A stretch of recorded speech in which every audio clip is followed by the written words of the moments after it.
can't just go out and say, we'll pay for it. It's a public body. You got to vote. Yeah, there's a whole football team of commissioners. So we asked the sheriff whether it started yet, what's the holdup, and he talked a little bit about where we were on it.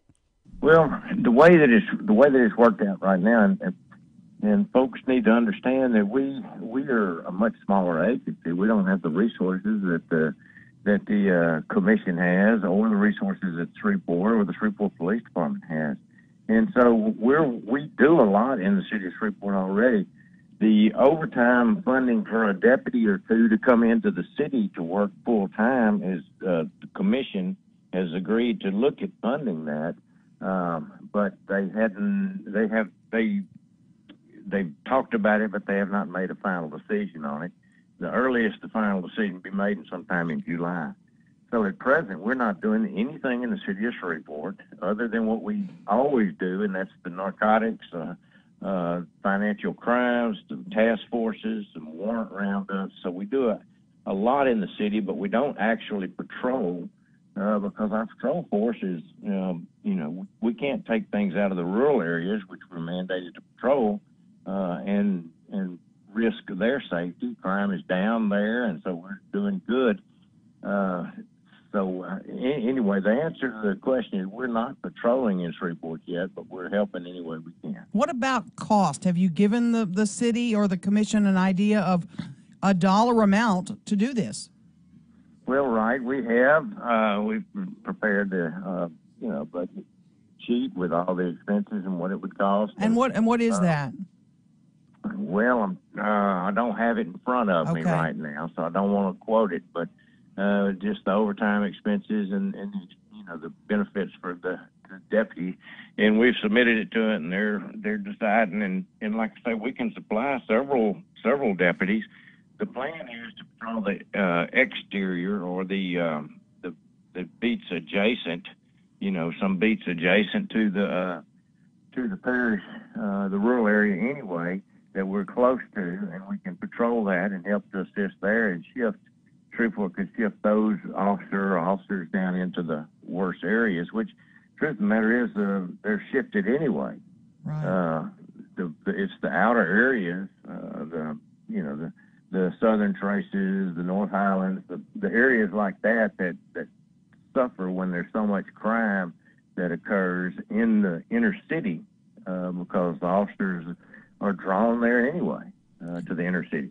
So right there, Sheriff Steve Prater talking about the possibility of the continued possibility of Caddo deputies. Do I understand this correctly? The way I think Steve explains it is that the deputies would patrol more of the outer areas of the city. Yeah, take North Highlands, which is in the city limits. Right. North Market up there. Instead of his deputies patrolling just outside of North Highlands in the parish, they would move in and patrol some of the North Highlands area. So those police officers who patrol North Highlands can move over maybe and patrol MLK. Gotcha. So you kind of bump everybody in, kind of like dominoes. The deputies would say, hey, we got Southern Trace. Y'all go handle the tough stuff. Yeah, that could obviously be it. What's happening today is the Long Range Planning Committee is meeting, and they will discuss this about the funding, how much it'll cost, and how much the parish will chip in. Pardon me, long-range planning seems to me like this is something we want to do right away. I don't know. It was sent to that committee, so when he told us that the earliest they could vote on it would be in July, I thought, man, this is urgent. Why haven't we put this on the fast track? And I was a little bit mystified by that. I think there might be something politically motivated in that by someone. I don't know. I'm just, me, little tinfoil hat down here. Can I say something out of turn and pretend like we're not on the radio? Okay. Okay. Pretend like we're not on the radio. Okay. I think that one or two commissioners may have promised the funding, and that's ruffled the feathers of one or two commissioners who are like, you can't promise that. Why are you going out and doing that? So I think some feathers are ruffled. So it's like I think you got to get a feather duster out and unruffle the feathers. It's like my Philadelphia job story where they hired me, but then I didn't get the job because the program director hadn't played my audition material for the general manager, and he wouldn't okay the hiring. It's Something like that. It's basically like that. Pretty much, yeah. Really? Pretty much. So I think we need a feather of love, and everybody will settle down. And, couple of stores in town, you can grab those. Do the right thing. Yes, Sears got a discount on them. 19 past 6 o'clock, 101.7 FM, 710 KEEL traffic time right now. Here's Ruben. Everything's still looking nice and clear for your early morning drive to work, but look out later on this morning for some traffic delays on Airline Drive near Old Minden Road in Bossier City. If you have any accidents, hazards, or closures to report to us, please give us a call at our Planet Fitness Traffic Hotline, 687-ROAD. Your AccuWeather.com forecast. Mostly sunny today. It'll be hot with a high of 94. Mainly clear with a low of 70 tonight. Sunny and hot, high 95 for tomorrow. With your AccuWeather.com forecast, I'm meteorologist Heather Zaire.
Twenty past 6 o'clock, time for KEEL Sports. Golden State is one game closer to winning the NBA championship. Kevin Durant scored 43 points that helped the Warriors beat the Cleveland Cavaliers last night, 110-102. The Warriors are up 3-0 and will look to complete the sweep tomorrow night.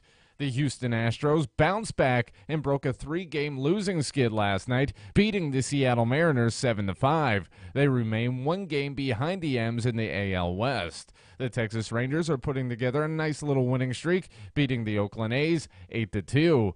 And tonight, for the first time in franchise history, the Washington Capitals could be Stanley Cup champions. The Caps look to close out the Las Vegas Knights tonight in Vegas. During the postseason, the Capitals have been the best road team, while the Knights have one of the best records at home. The Capitals lead the series 3-1.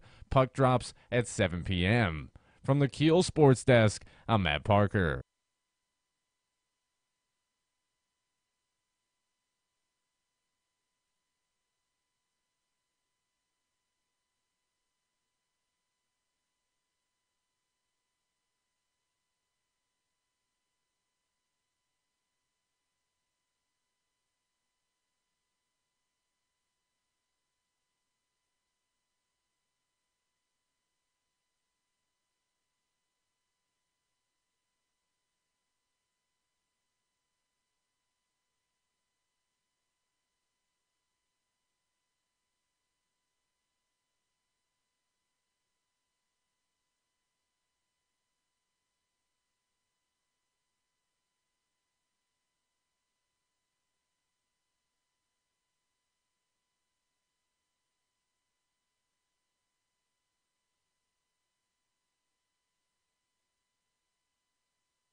Robert J. Wright and Erin McCarty. We can't talk about BET anymore right now. The blight. Well, we could. But I'm going to wait, out of respect. You saw my email from the mayor. Yeah. What did it say? It said, I'm addressing this issue and we'll get back with you by today, meaning by today. If you would refrain from discussing it on the radio until I get back to you. The Blight Entertainment Television. It's not Blight Entertainment Television. But I sent him an audition reel. It's not the Blight Extraordinary Team either. What is BET? It's the Blight Elimination Team. Okay. And there is one. Well, no, we don't know that there is one. We know there's one required by city ordinance. Right. But I ain't heard from them in a while. And you had contacted a number of city council people and the mayor. Who's on this team? The only response you got was from Councilman Jerry Bowman, who said, I don't think there is one. Yeah, and the mayor sent me an email yesterday saying she was going to send me her response on that topic by today. Right. That if I would please refrain from discussing it on the radio so until out then. of respect for the mayor. So we won't talk about you adhering to her request. Yeah, but tomorrow I'll rail on that. About where we are on that. So what's her time frame? Like 9 this morning, the end of the working day today? I'll give her till the end of the day. Okay. The other thing I'm really in a tizzy about. At the Metropolitan Planning Commission yesterday. Doggies. Hoo-hoo! Man, the sparks were flying. Here's the deal. Mark Sweeney's contract, he's the director. Right. And he's been hot topic. A lot of contractors want him gone. Mr. Sweeney is a controversial figure regarding the MPC. You bet. I'm going to try to call him again today and see if there's any chance. Well, his contract auto-renews July 1, okay? If you don't do a new contract with him before the end of June, it auto-renews. Is there a raise written into this? I don't know, probably. I mean, most of them are, but I don't know. So it had to be discussed at the June meeting. That was the last opportunity. Which was? Yesterday. So, but there's these little bylaws the MPC has about how you get an item on the agenda. Well, there were more than one member, I know, because I get their private text that they say, please don't say it was me, but I get it from all of them. It says, we're going to add this to the agenda. We want to not renew his contract. Well, to add something to the agenda. Pardon me. Do you get the sense from what MPC members are telling you off the record that they are pro or con Mr. Sweeney? He's got a majority of them, but there is a vocal minority that want him gone. In other words, loud but meaningless.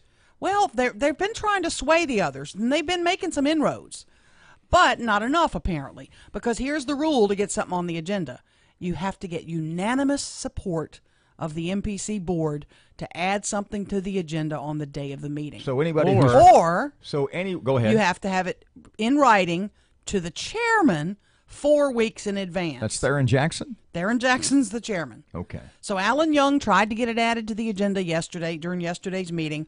Erin Jackson said no. How did it not occur to any of the anti-Sweeney faction that maybe they should have put this in writing 30 days ago? That's a good question. Well, what their argument was, because they had all the public meetings, he sent, Mr. Young sent a message to Theron, hey, I want this on there. And basically Theron's response was, you break the rules all the time, so I'm not going to do anything for you. And I'm not taking your request seriously because there's not a unanimous vote. So it had to be in writing to the chairman. I mean, there were certain rules in. You said 30 days ago, and it had to meet certain other requirements. But what I'm saying is, Theron Jackson said no, we're not putting this on the agenda. If these anti-Sweeney people are so anti-Sweeney, you would have thought that they would have had the foresight to send the letter to be sure to get it. They may not have realized that it auto-renewed July 1. They may not have realized the date. That could be part of the problem. But, you're right. I can't imagine that. I understand. Yeah, we want this guy out of here, but we don't know when his deal's up. And I know they sent something in writing to put it on the agenda. Now, I don't know if it was within the 30 days. It got testy. And Matt dug up the audio from the meeting, and it's, it's... Woo. Do you have it? How long is it? It's not. I pulled, just for little bits of audio for Erin. In its whole unedited form, it's about 10 minutes. I don't think we want to run 10 minutes. No, you don't. But it got. Ooh, so who was yelling at who? Theron Jackson and Alan Young were just getting after it. You dictator! I mean, not you. I beg your pardon? They used the dictator word. They did. Who called who a dictator? It went vice versa. It went both ways. But it was primarily at Jackson. Just to clarify, MPC Chairman Theron Jackson is pro-Sweeney. Sure. And Young is anti-Sweeney. Mm-hmm. Well, then obviously Young is who we want to talk to. Well, we can try. I have others who are anti-Sweeney too. That's who and we I also want. want to talk to Sweeney as well. Yeah, well. I mean, here's how I feel. It behooves Mr. Sweeney not at all to do radio interviews. Well, he might. I mean, I sat with him the other day during that big meeting, and we talked about getting him on the radio, and I spoke with him on the phone the other day, and he acted like he would do it. He said no. No, he had a meeting to go into, busy. but he said, I'm busy. Call me tomorrow, and I just never called him tomorrow because yesterday we were a little bit busy. Right. But I may catch up with him today and see. My issue is if we had 4 out of 5 of our bosses, or 4 out of 7 who hated us. I mean, we hate you guys. Y'all suck. People in this city hate you. They don't like y'all. You're horrible to deal with. I'd go find another gig. I'd go find another gig. If the minority of the people who have your job in your hand, let's say there's 10, and 4 out of the 10 think we suck. Yeah. That means 6 out of the 10 think we're awesome. And if 6 out of the 10 are able to, for lack of a better term, manipulate the system, or if the 4 out of the 10 don't understand or aren't paying close enough attention to know what the rules are to get rid of whomever, in this case you and me, then you get what you get. But when you go to a public meeting where all the people you serve, the contractors, the builders, the everybody that you deal with are so upset with you. Then why is Theron Jackson and the majority of the MPC so pro-Sweeney? Here's what they will tell you, and I don't know this to be true. It will be it's all related to the UDC and the changes. We moved all their cheese. The UDC and the Unified Development Code, which a lot of contractors, they developed this new code. It's changing a lot of things, and a lot of the old-time builders, contractors are not happy about it. It's changed their rules. It's making them jump through a lot of hoops. But people really need to realize, too, it may be costing us jobs, because if it's hard to deal with the MPC to open a business and you got to go through all these hoops, guess what? Bozier's over there going, hey, we're easy to deal with. Come on down. 29 past 6 o'clock, 101.7 FM, 710 KEEL local news on the way. Here's Ruben. Everything's still looking nice and clear for your early morning drive to work, but look out later on this morning for some traffic delays on Airline Drive near Old Minden Road in Bossier City. If you have any accidents, hazards, or closures to report to us, please give us a call at our Planet Fitness Traffic Hotline, 687-ROAD. Your AccuWeather.com forecast. Mostly sunny today. It'll be hot with a high of 94. Mainly clear with a low of 70 tonight. Sunny and hot, high 95 for tomorrow. With your AccuWeather.com forecast, I'm meteorologist Heather Zaire.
Of information.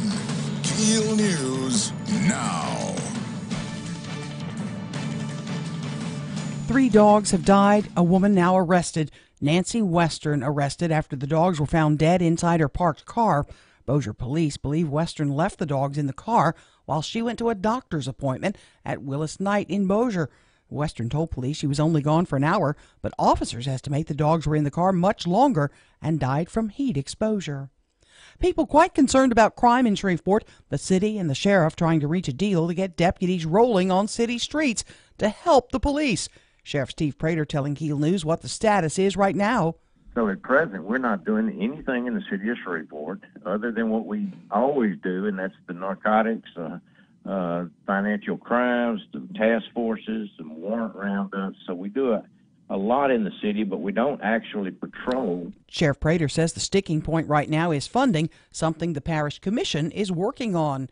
Meantime, mayoral candidate Adrian Perkins telling KEEL News we need a leadership change at the top at SPD. I want a chief that it's his full-time job and who brings competencies to the job that we need to focus on. Robberies and murders are the big things in Shreveport. Perkins also says he would like to see substations in some of our high-crime neighborhoods. Additional store closings hit the Shreveport-Bossier area. Matt Parker with that. After announcing a plan to close 63 stores nationwide last week, Sears has added several more locations, including Shreveport and Bossier, to the chopping block. The struggling retailer told employees at Mall St. Vincent and Pierre Bossier about the closings Wednesday morning. Liquidation sales at the stores will start in about 2 weeks. The stores will officially close for good by September. From 101.7 FM and 710 KEEL, I'm Matt Parker. Low-wage workers with kids will be getting a $40 to $50 boost on their tax returns as lawmakers approve an extension of the state's earned income tax credit. It's all but guaranteed to be signed by the governor. Louisiana Budget Project Director Jan Muller says it'll help blunt the impact on the poor of relying on sales tax increases to fund budget gaps. Increasing the state's sales tax, which hits low-income families harder than high-income families, it was a push to increase the earned income tax credit as a way to cushion the blow on the families that could least afford it. Muller says the extra cash will go right into the pockets of thousands of Louisiana families. Things got testy at the Metropolitan Planning Commission meeting. Alan Young tried to make a motion not to renew Director Mark Sweeney's contract. However, Chairman Theron Jackson refused to add the motion to the agenda because it needed a unanimous vote of the board to be added and didn't have it. I do not feel, for the record, duty-bound to respond in that way when the bylaws and the spirit of the bylaws, no, forget it, the letter of the bylaws are consistently violated. I don't feel the need to reciprocally come back and do what I'm being asked to do by persons who operate outside the scope of the bylaws consistently. So on July 1st, Sweeney's contract will auto-renew. Stephon Perkins arrested after he allegedly attempted to run over a Shreveport officer and led cops on a high-speed chase. Just before 1 o'clock Wednesday morning, police tried to pull over Perkins, but he didn't stop, and a chase ensued. The chase ended when Perkins crashed into an SPD cruiser on Tulip Street, almost crushing an officer in the process. Perkins was shot in the elbow by an officer during the incident. A woman serving a life sentence without parole for drug offenses has left a federal prison in Alabama, her sentence commuted by President Donald Trump. The last surviving Munchkin from the classic movie The Wizard of Oz has died. His name? Jerry Marin, the one who officially welcomed Dorothy to Munchkinland, complete with a gift of a lollipop. I'm Erin McCarty on 101.7 FM and 710 KEEL.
1017 FM and 710 KEEL, Robert J. Wright and Erin McCarty. Here we go on the KEEL Facebook page. The Sears stores at both Pierre Bossier Mall and Mall St. Vincent are closing, probably by September, right? Mm-hmm. So, KEEL Facebook page, we want you to respond. So, when was the last time you shopped at either location? Ooh. Erin went to PBM, Pierre Bossier Mall, about a month ago. Yes. RJW, Sestmoy. Robert hasn't seen the inside of a mall in a couple of years. Wow. How about you? Hoo-wee. So what you said off the air a couple of seconds ago. But I didn't go into the mall. I went straight into Dillard's. I bought some furniture and straight out. That's still into the mall. Yeah. So what did you say about the Sears closing a couple of seconds ago? It is, if we thought our malls were on life support, this will be the death Okay, here's knell. my question, because I disagree. How is closing two stores that obviously nobody was going to going to hurt the malls? Because those are anchor stores. But those are big anchor stores. But no one was going to them. If they were doing business, if they were attracting crowds, if they were in the black, Sears wouldn't be closing them. The point being, they're business failures. So how is closing a store, how is closing a big store like Sears where nobody's going any different from closing the sunglasses kiosk if nobody's going? Well, there are still some people going to Sears. You can't say nobody's going. There are still some people want to go to Sears to buy the Kenmore products, the tools, whatever. They may, while they're in Sears, they may go into the mall. But they're not. Some people are. Aaron, that's what, Aaron, I understand that they're not closing. They're not doing enough according to what Sears wants. Well, no, over 100 stores out of however many they have nationwide are not turning a profit at all, not breaking even. They're losing money. They sold off the Craftsman brand. I think Kenmore. They sold off basically all the brands they own to try to stay afloat. Sears is dying because of their poor business model. But here's my point. This will absolutely kill the malls because who is going in a major tenant store now? No one will go in those buildings. Those buildings will be vacant at the malls unless they kind of tear them down and make other little smaller stores out of them. We disagree, but one thing's for certain. You can't survive with a 1970s business model. No, you can't. 639, 1017 FM, 710 KEEL. If you missed our chat yesterday with Congressman Mike Johnson on the Supreme Court ruling on the Colorado Baker. We're going to rerun that in just a couple of seconds. And Caddo Commissioner Mike Middleton joins us just after 7 o'clock. Here's Ruben. Everything's still looking nice and clear for your early morning drive to work, but look out later on this morning for some traffic delays on Airline Drive near Old Minden Road in Bossier City. If you have any accidents, hazards, or closures to report to us, please give us a call at our Planet Fitness Traffic Hotline, 687-ROAD. Your AccuWeather.com forecast. It'll turn out to be another hot day today with sunshine and a high of 94. Mainly clear, low 70 tonight. Hot with sunshine and a high of 95 tomorrow. With your AccuWeather.com forecast, I'm Heather Zaire.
.117 FM and 710 KEEL. A chat yesterday with Congressman Mike Johnson about the Supreme Court decision regarding, it was a 7-2 vote, and Mr. Mike talks about that. The Supreme Court, a 7-2, what is called a narrow decision, saying that the Colorado Civil Rights Commission overstepped its bounds in penalizing, in punishing a Colorado baker who didn't want to bake a wedding cake for a same-sex marriage.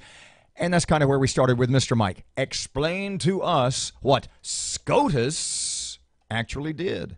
Well, you've heard a lot in the news over the last 48 hours about how this was a narrow opinion. And in some respect, that's an accurate portrayal of the decision. Because, Robert and Erin, look, when you do religious liberty litigation, when you do First Amendment litigation, the cases are always narrow. In other words, the federal courts treat this very carefully.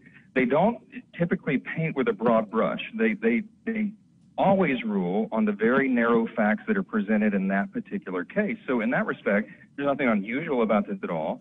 Narrow because it is tailored to the facts presented before the case. But the underarching principle here, and the important thing that we are all applauding, is that in a 7-2 ruling, this is not 5-4, this is 7-2, some of the liberals on the court agreed that the state in this case overstepped its bounds. They punished this mild-mannered Christian business owner simply for operating his business according to his sincerely held religious beliefs. And that has always been Mike, sacrosanct in our law, and it continues now. They went out of their way to describe the Colorado Civil Rights Commission as having anti-religious bias. That, to me, is very important wording. Am I on the money there?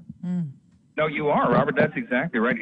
And they clearly were far beyond the pale. I mean, they showed an outright hostility towards Jack Phillips simply because he wanted to live out his faith in the public square. And look, this is a victory for men and women of all faiths across America. It happened to be a Bible-believing Christian here.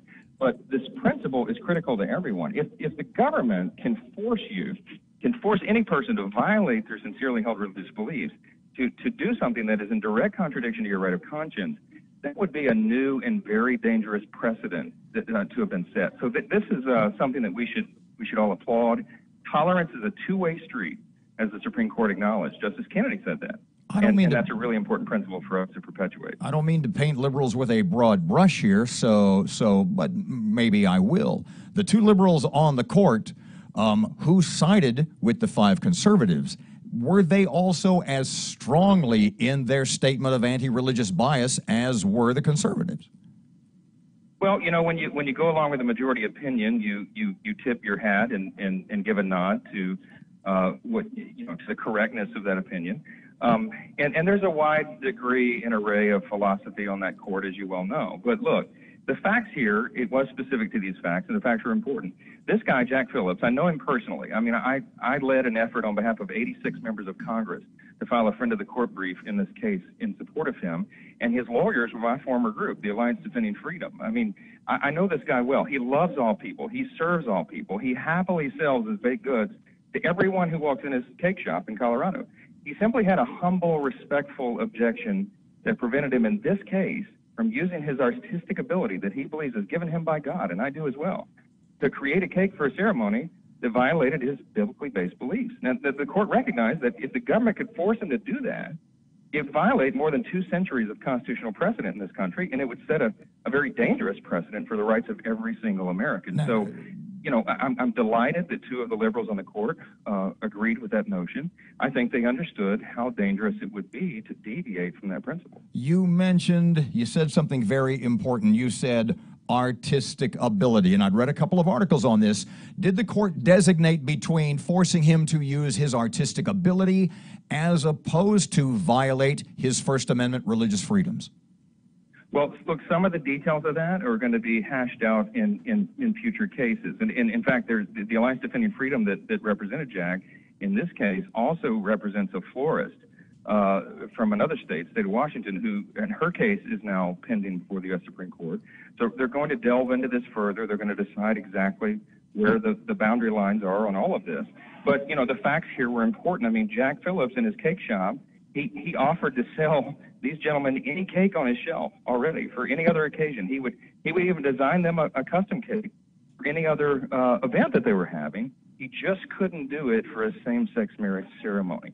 Religious liberty is the most fundamental freedom that we have. Your right of conscience is critical to who you are as an American, but more fundamental than that, who you are as a human being. And if the law does not protect that, then we're all in trouble. Because you can imagine scenarios, the parade of horribles that comes from this, where, if Jack Phillips could be forced to do this, then why couldn't the government force, an African-American T-shirt shop owner to use his creative and artistic abilities to force him to create a shirt for the KKK, to celebrate an event they're having, or, to get a Jewish portrait artist to paint a favorable portrait of Adolf Hitler. I mean, those are absurd examples, but those things could be allowed if this precedent had gone the other way. You'll hear the other side, Mike, though, say, and we know this was a narrow ruling. I was looking at a piece in the Washington Post with regard to that.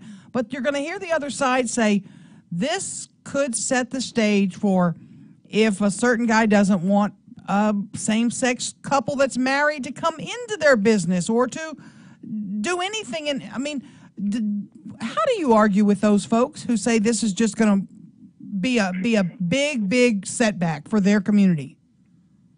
I think Jack Phillips is the best model for this, and that's why he was a great individual to have had this test case. The poor guy lost half of his business that he's built with his own two hands out in Colorado. He truly is a great model because, look, Erin, he wants to and does and is willing to serve all people. The only limitation is he didn't want to violate his right of conscience. He did not want to use his God-given ability to celebrate a specific event that he believes is sinful and in violation of God's law, right? So that's something that we've upheld. That principle, that idea, has been upheld in our law throughout our jurisprudence, throughout the history of this country. The founders put religious liberty first in the Bill of Rights. We call it our first freedom, but they understood that's the most fundamental freedom you have. The right of conscience is that's where all the other rights begin.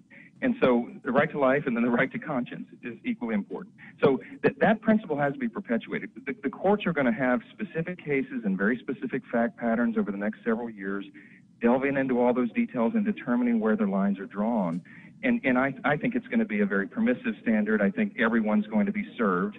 But the idea that the government can force you to do something, to use your ability to participate in something that you genuinely believe to be wrong, and a sincerely held religious belief, that's something that we have to protect. So at the end of the day, does this end the argument? Does this sway the argument? Or is this just going to make it an even hotter issue? The debate's going to go on for years. That's how constitutional jurisprudence develops. It's always very slow. It's very deliberative. And we want it to be that way. But I do think that this is a critical and very important landmark that has been set forward in that ongoing debate. And if it had gone the other way, it could have really led to some very dangerous consequences, as I said, for every single American. It happened to be a Bible-believing Christian in this case, but the principle has to extend beyond that, and I think it will. Good morning. It's 101.7 FM, 710 KEEL, 651. Here's Ruben, traffic update. Everything's still looking nice and clear for your early morning drive to work, but look out later on this morning for some traffic delays on Airline Drive near Old Minden Road in Bossier City. If you have any accidents, hazards, or closures to report to us, please give us a call at our Planet Fitness Traffic Hotline, 687-ROAD. Your AccuWeather.com forecast. It'll turn out to be another hot day today with sunshine and a high of 94. Mainly clear, low 70 tonight. Hot with sunshine and a high of 95 tomorrow. With your AccuWeather.com forecast, I'm Heather Zaire.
Good morning at 7 away from 7 o'clock, 101.7 FM and 710 KEEL. Here's Matt's sports update.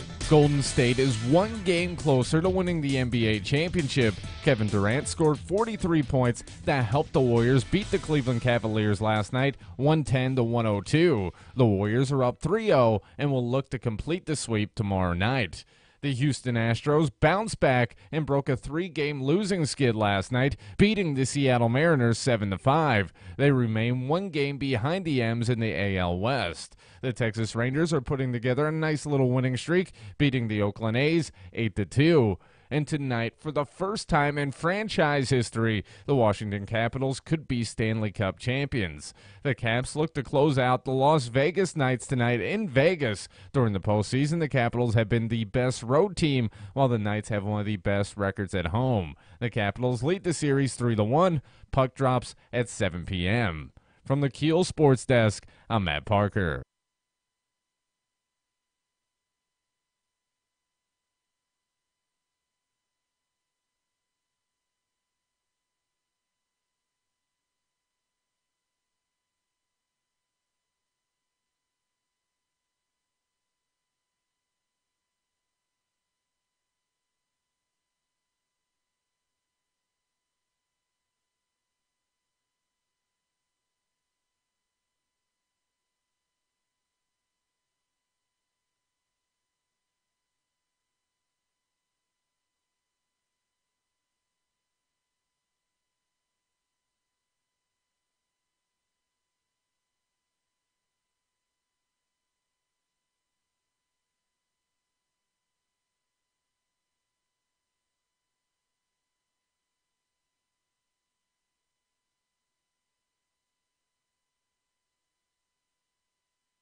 Good morning, 6:55. Robert J. Wright and Erin McCarty, 101.7 FM and 710 KEEL. Caddo Commissioner Mike Middleton just after 7 o'clock. What's this about again? It's about funding for the sheriff's office to help patrol the city streets. Now, see, we talked about this. This whole thing came to the fore a couple of weeks ago, and everybody seemed to think it was like a done deal. We had Sheriff Prater on. He said, we're all set. We'll take over the sort of the perimeter, the outer lying parts of the city so that the Shreveport police can work the high crime areas. And now that seems to be, maybe it's not as much of a done deal as it was. Well, it's hung up on who's paying for it and how. And the Caddo Commission is discussing that. There were Caddo commissioners who stepped up right away. We'll pick up the tab. Is that not a... They didn't say full tab. I mean, I think they said we'll pay for, we'll pay our share or whatever, or we'll help pay for it. Right. But now you got to iron out the dots and I's and all that. You got to make sure it's all going to work. What was that again? You got to iron out the oughts and I's. I wondered how that went. And then that's going to be a little bit of a juggle. So Mr. Mike joins us just after 7 o'clock. See if we can get an update on that situation. Let's cross the I's and dot the T's. Yeah. 6:56. Here's Rush on KEEL. Wherever liberals run things, there is scarcity, there is misery. Case in point is California. Governor Jerry Brown just signed a bill into law passed by California Democrats that punishes people for using water. Starting in 2022, every person in California will have a limit of 55 gallons of water per day. Violators will face fines of $1,000 every day in normal seasons and $10,000 a day during droughts. So if a Californian takes an 8-minute shower and then decides to do a single load of laundry the same day, they're going to be breaking the law. They'll owe the Democrats at least $1,000 in fines. In keeping with other police states, California Democrats plan to implement a sophisticated spy network to ensure compliance with all of this. Utility companies and private companies that sell water will have to report on their customers. The use of satellite imagery and home visits from the water police are included in the new law. This is not a joke. It's not a hoax. This is progressivism. The loss of personal freedom is real with leftists, and it is always what you get when Democrat power is unchecked. And they call this forward thinking.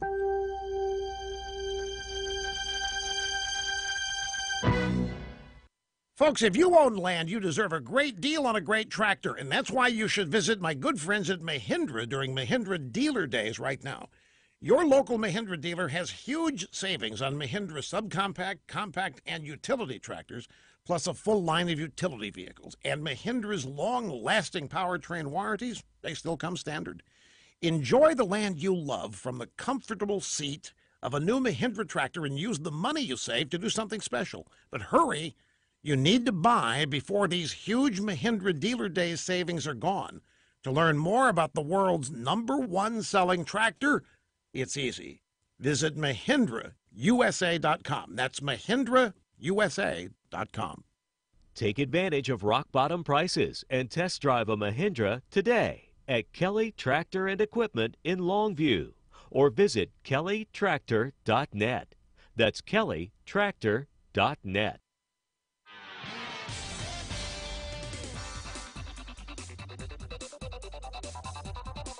The intersection of Kings Highway and Linwood Avenue is dealing with some slow-moving traffic right now. And we have some traffic delays on Shed Road near Airline Drive in Bossier City. If you have anything to report to us, please give us a call at our Planet Fitness traffic hotline. That's 687-ROAD.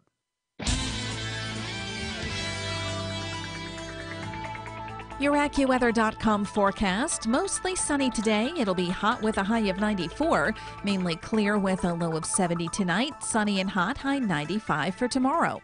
With your AccuWeather.com forecast, I'm meteorologist Heather Zaire. Breaking news and trending talk. This is 101.7 FM and 710 KEEL. KEEL, Shreveport.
Good morning. It's 7:03. Robert and Erin, 101.7 FM and 710 KEEL. Miss Erin, local news, putting it together right now. Fighting crime in our community and the sheriff stepping up to help. Where are we on that plan? We'll talk about that. Sears closing local stores. I'll have an update. And tragedy, 3 dogs die in a hot car in Bossier. Caddo Commissioner Mike Middleton in less than 15 minutes talking about how who will pay for Caddo deputies patrolling in Shreveport. Mm-hmm. You're waving frantically. What? Coming up at 7:40, Kelly Todd will join us in studio to talk about budget cuts that could put an end to the CASA program. Matt Scott Sports, Fletcher still on the road, traffic and weather this hour, all coming up here on KEEL.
Power of information.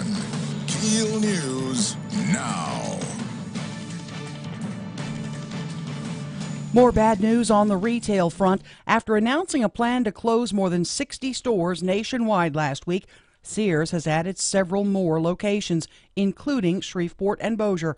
The struggling retailer has told employees at Mall St. Vincent and Pier Bossier about the closings. Liquidation sales at the stores will start in a couple of weeks. The stores will officially close for good by September. A group of anti-tax, pro-cut Republicans in the House, named the Caucus of No by the governor, are standing their ground, defending their move to block any move to renew a portion of expiring sales taxes that hit June 30th. Jackson Representative Kenny Havard says that group has refused to work with other lawmakers to find a real long-term solution to the state's perpetual budget woes. We hit the trifecta. We're going to raise taxes. We're still going to have to cut a bunch of stuff, and we're going to kick the damn can down the road. So we've made no one happy. All we did was put a damn Band-Aid on it, and it is the leadership in the House that is causing this problem. The moderate Republican says most of the state is willing to raise some revenue if it means preserving programs like TOPS, funding universities, and keeping state agencies open. He says the obstruction, including Shreveport Representative Alan Seabaugh's filibuster to prevent a last-second tax vote, may be playing well with their constituents, but it's damaging the rest of the state. Patrolling the city streets of Shreveport, it's a top priority. Now the sheriff's being called on to help, but it's not started just yet. The overtime funding for a deputy or two to come into the city to work full-time is the commission has agreed to look at funding that. They've talked about it, but they have not made a final decision on it. The earliest the final decision will be made sometime in July. The Long Range Planning Committee is meeting today. That is one item on the agenda. Meantime, mayoral candidate Adrian Perkins says crime is a top priority for him. A majority of our police officers, the rank and file who patrol between 9 and 5. Peak crime hours is at 10 p.m. Those type of policies don't make sense. Perkins says he also wants to add substations in our community's high-crime neighborhoods. 3 dogs die. A woman has been arrested, Nancy Western, facing charges after the dogs were found dead inside her parked car. According to Bossier police, she left the dogs in the car while she went to a doctor's appointment at Willis Knighton in Bossier. The governor signed several new bills that aim to improve education. Matt Parker has details. Following the 2018 regular legislative session, Governor John Bel Edwards has signed 15 new bills that aim to improve education. Some of the bills add classes while others change policies to keep students safer and healthier. Some of the big ones on the list include that it's now mandatory that In God We Trust be displayed in each building, a personal finance class will now be required to graduate, and schools are now required to give students healthy snacks. From 101.7 FM and 710 KEEL, I'm Matt Parker. A judge says an agreement that requires the DeSoto DA's office to provide funding to the public defender's office is unconstitutional. Now, the ruling may have serious consequences, as many parishes in Louisiana have similar agreements. The case appears to be heading to the state Supreme Court. Quite a skirmish at the Metropolitan Planning Commission meeting on Wednesday. It appears Executive Director Mark Sweeney will be getting a contract extension. During the meeting, Alan Young made a motion not to renew Sweeney's contract. However, Chairman Theron Jackson refused to add the motion to the agenda and said the commission wouldn't be able to add the matter due to the bylaws until after July. Things got a little testy. Mr. Young reached out to me, which he does when he wants me to put something on the agenda, but not when he does other things that fall within the scope of the bylaws. So as a result, I felt like I'm not duty bound to act in reciprocity each time when we don't do it consistently. Since there was no action on the Sweeney contract, it auto-renews on July 1st. Stephon Perkins arrested after he allegedly attempted to run over a Shreveport police officer and led them on a high-speed chase. Just before 1 Wednesday morning, police tried to pull Perkins over, but he didn't stop. That's when the chase started. It ended when Perkins crashed into an SPD cruiser on Tulip Street in Bossier, almost crushing an officer in the process. Perkins was shot in the elbow by an officer during that incident. A woman serving a life sentence without parole for drug offenses has left a federal prison in Alabama, her sentence commuted by President Donald Trump. Now 63, Alice Marie Johnson has spent more than 2 decades behind bars. Trump's action followed a meeting with reality TV star Kim Kardashian West, who has championed Johnson's cause. I'm Erin McCarty on 101.7 FM and 710 KEEL.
Eleven past 7 o'clock, 101.7 FM, 710 KEEL. Traffic update. Here's the latest from Ruben.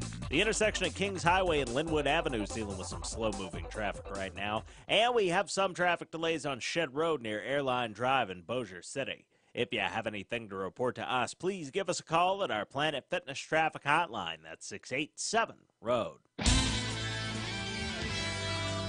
Your AccuWeather.com forecast. It'll turn out to be another hot day today with sunshine at a high of 94. Mainly clear, low 70 tonight. Hot with sunshine at a high of 95 tomorrow. With your AccuWeather.com forecast, I'm Heather Zaire.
I meet lots of attractive women. 13 past 7 o'clock. Robert J. Wright and Erin McCarty, 101.7 FM and 710 KEEL. Don't forget about the KEEL app. Don't forget about the KEEL app. More on this a little bit later. It's a free download presented by Office Furniture Source. Mr. Mike Middleton, Caddo Commissioner. Hey, Mr. Mike, welcome back to KEEL. How you doing?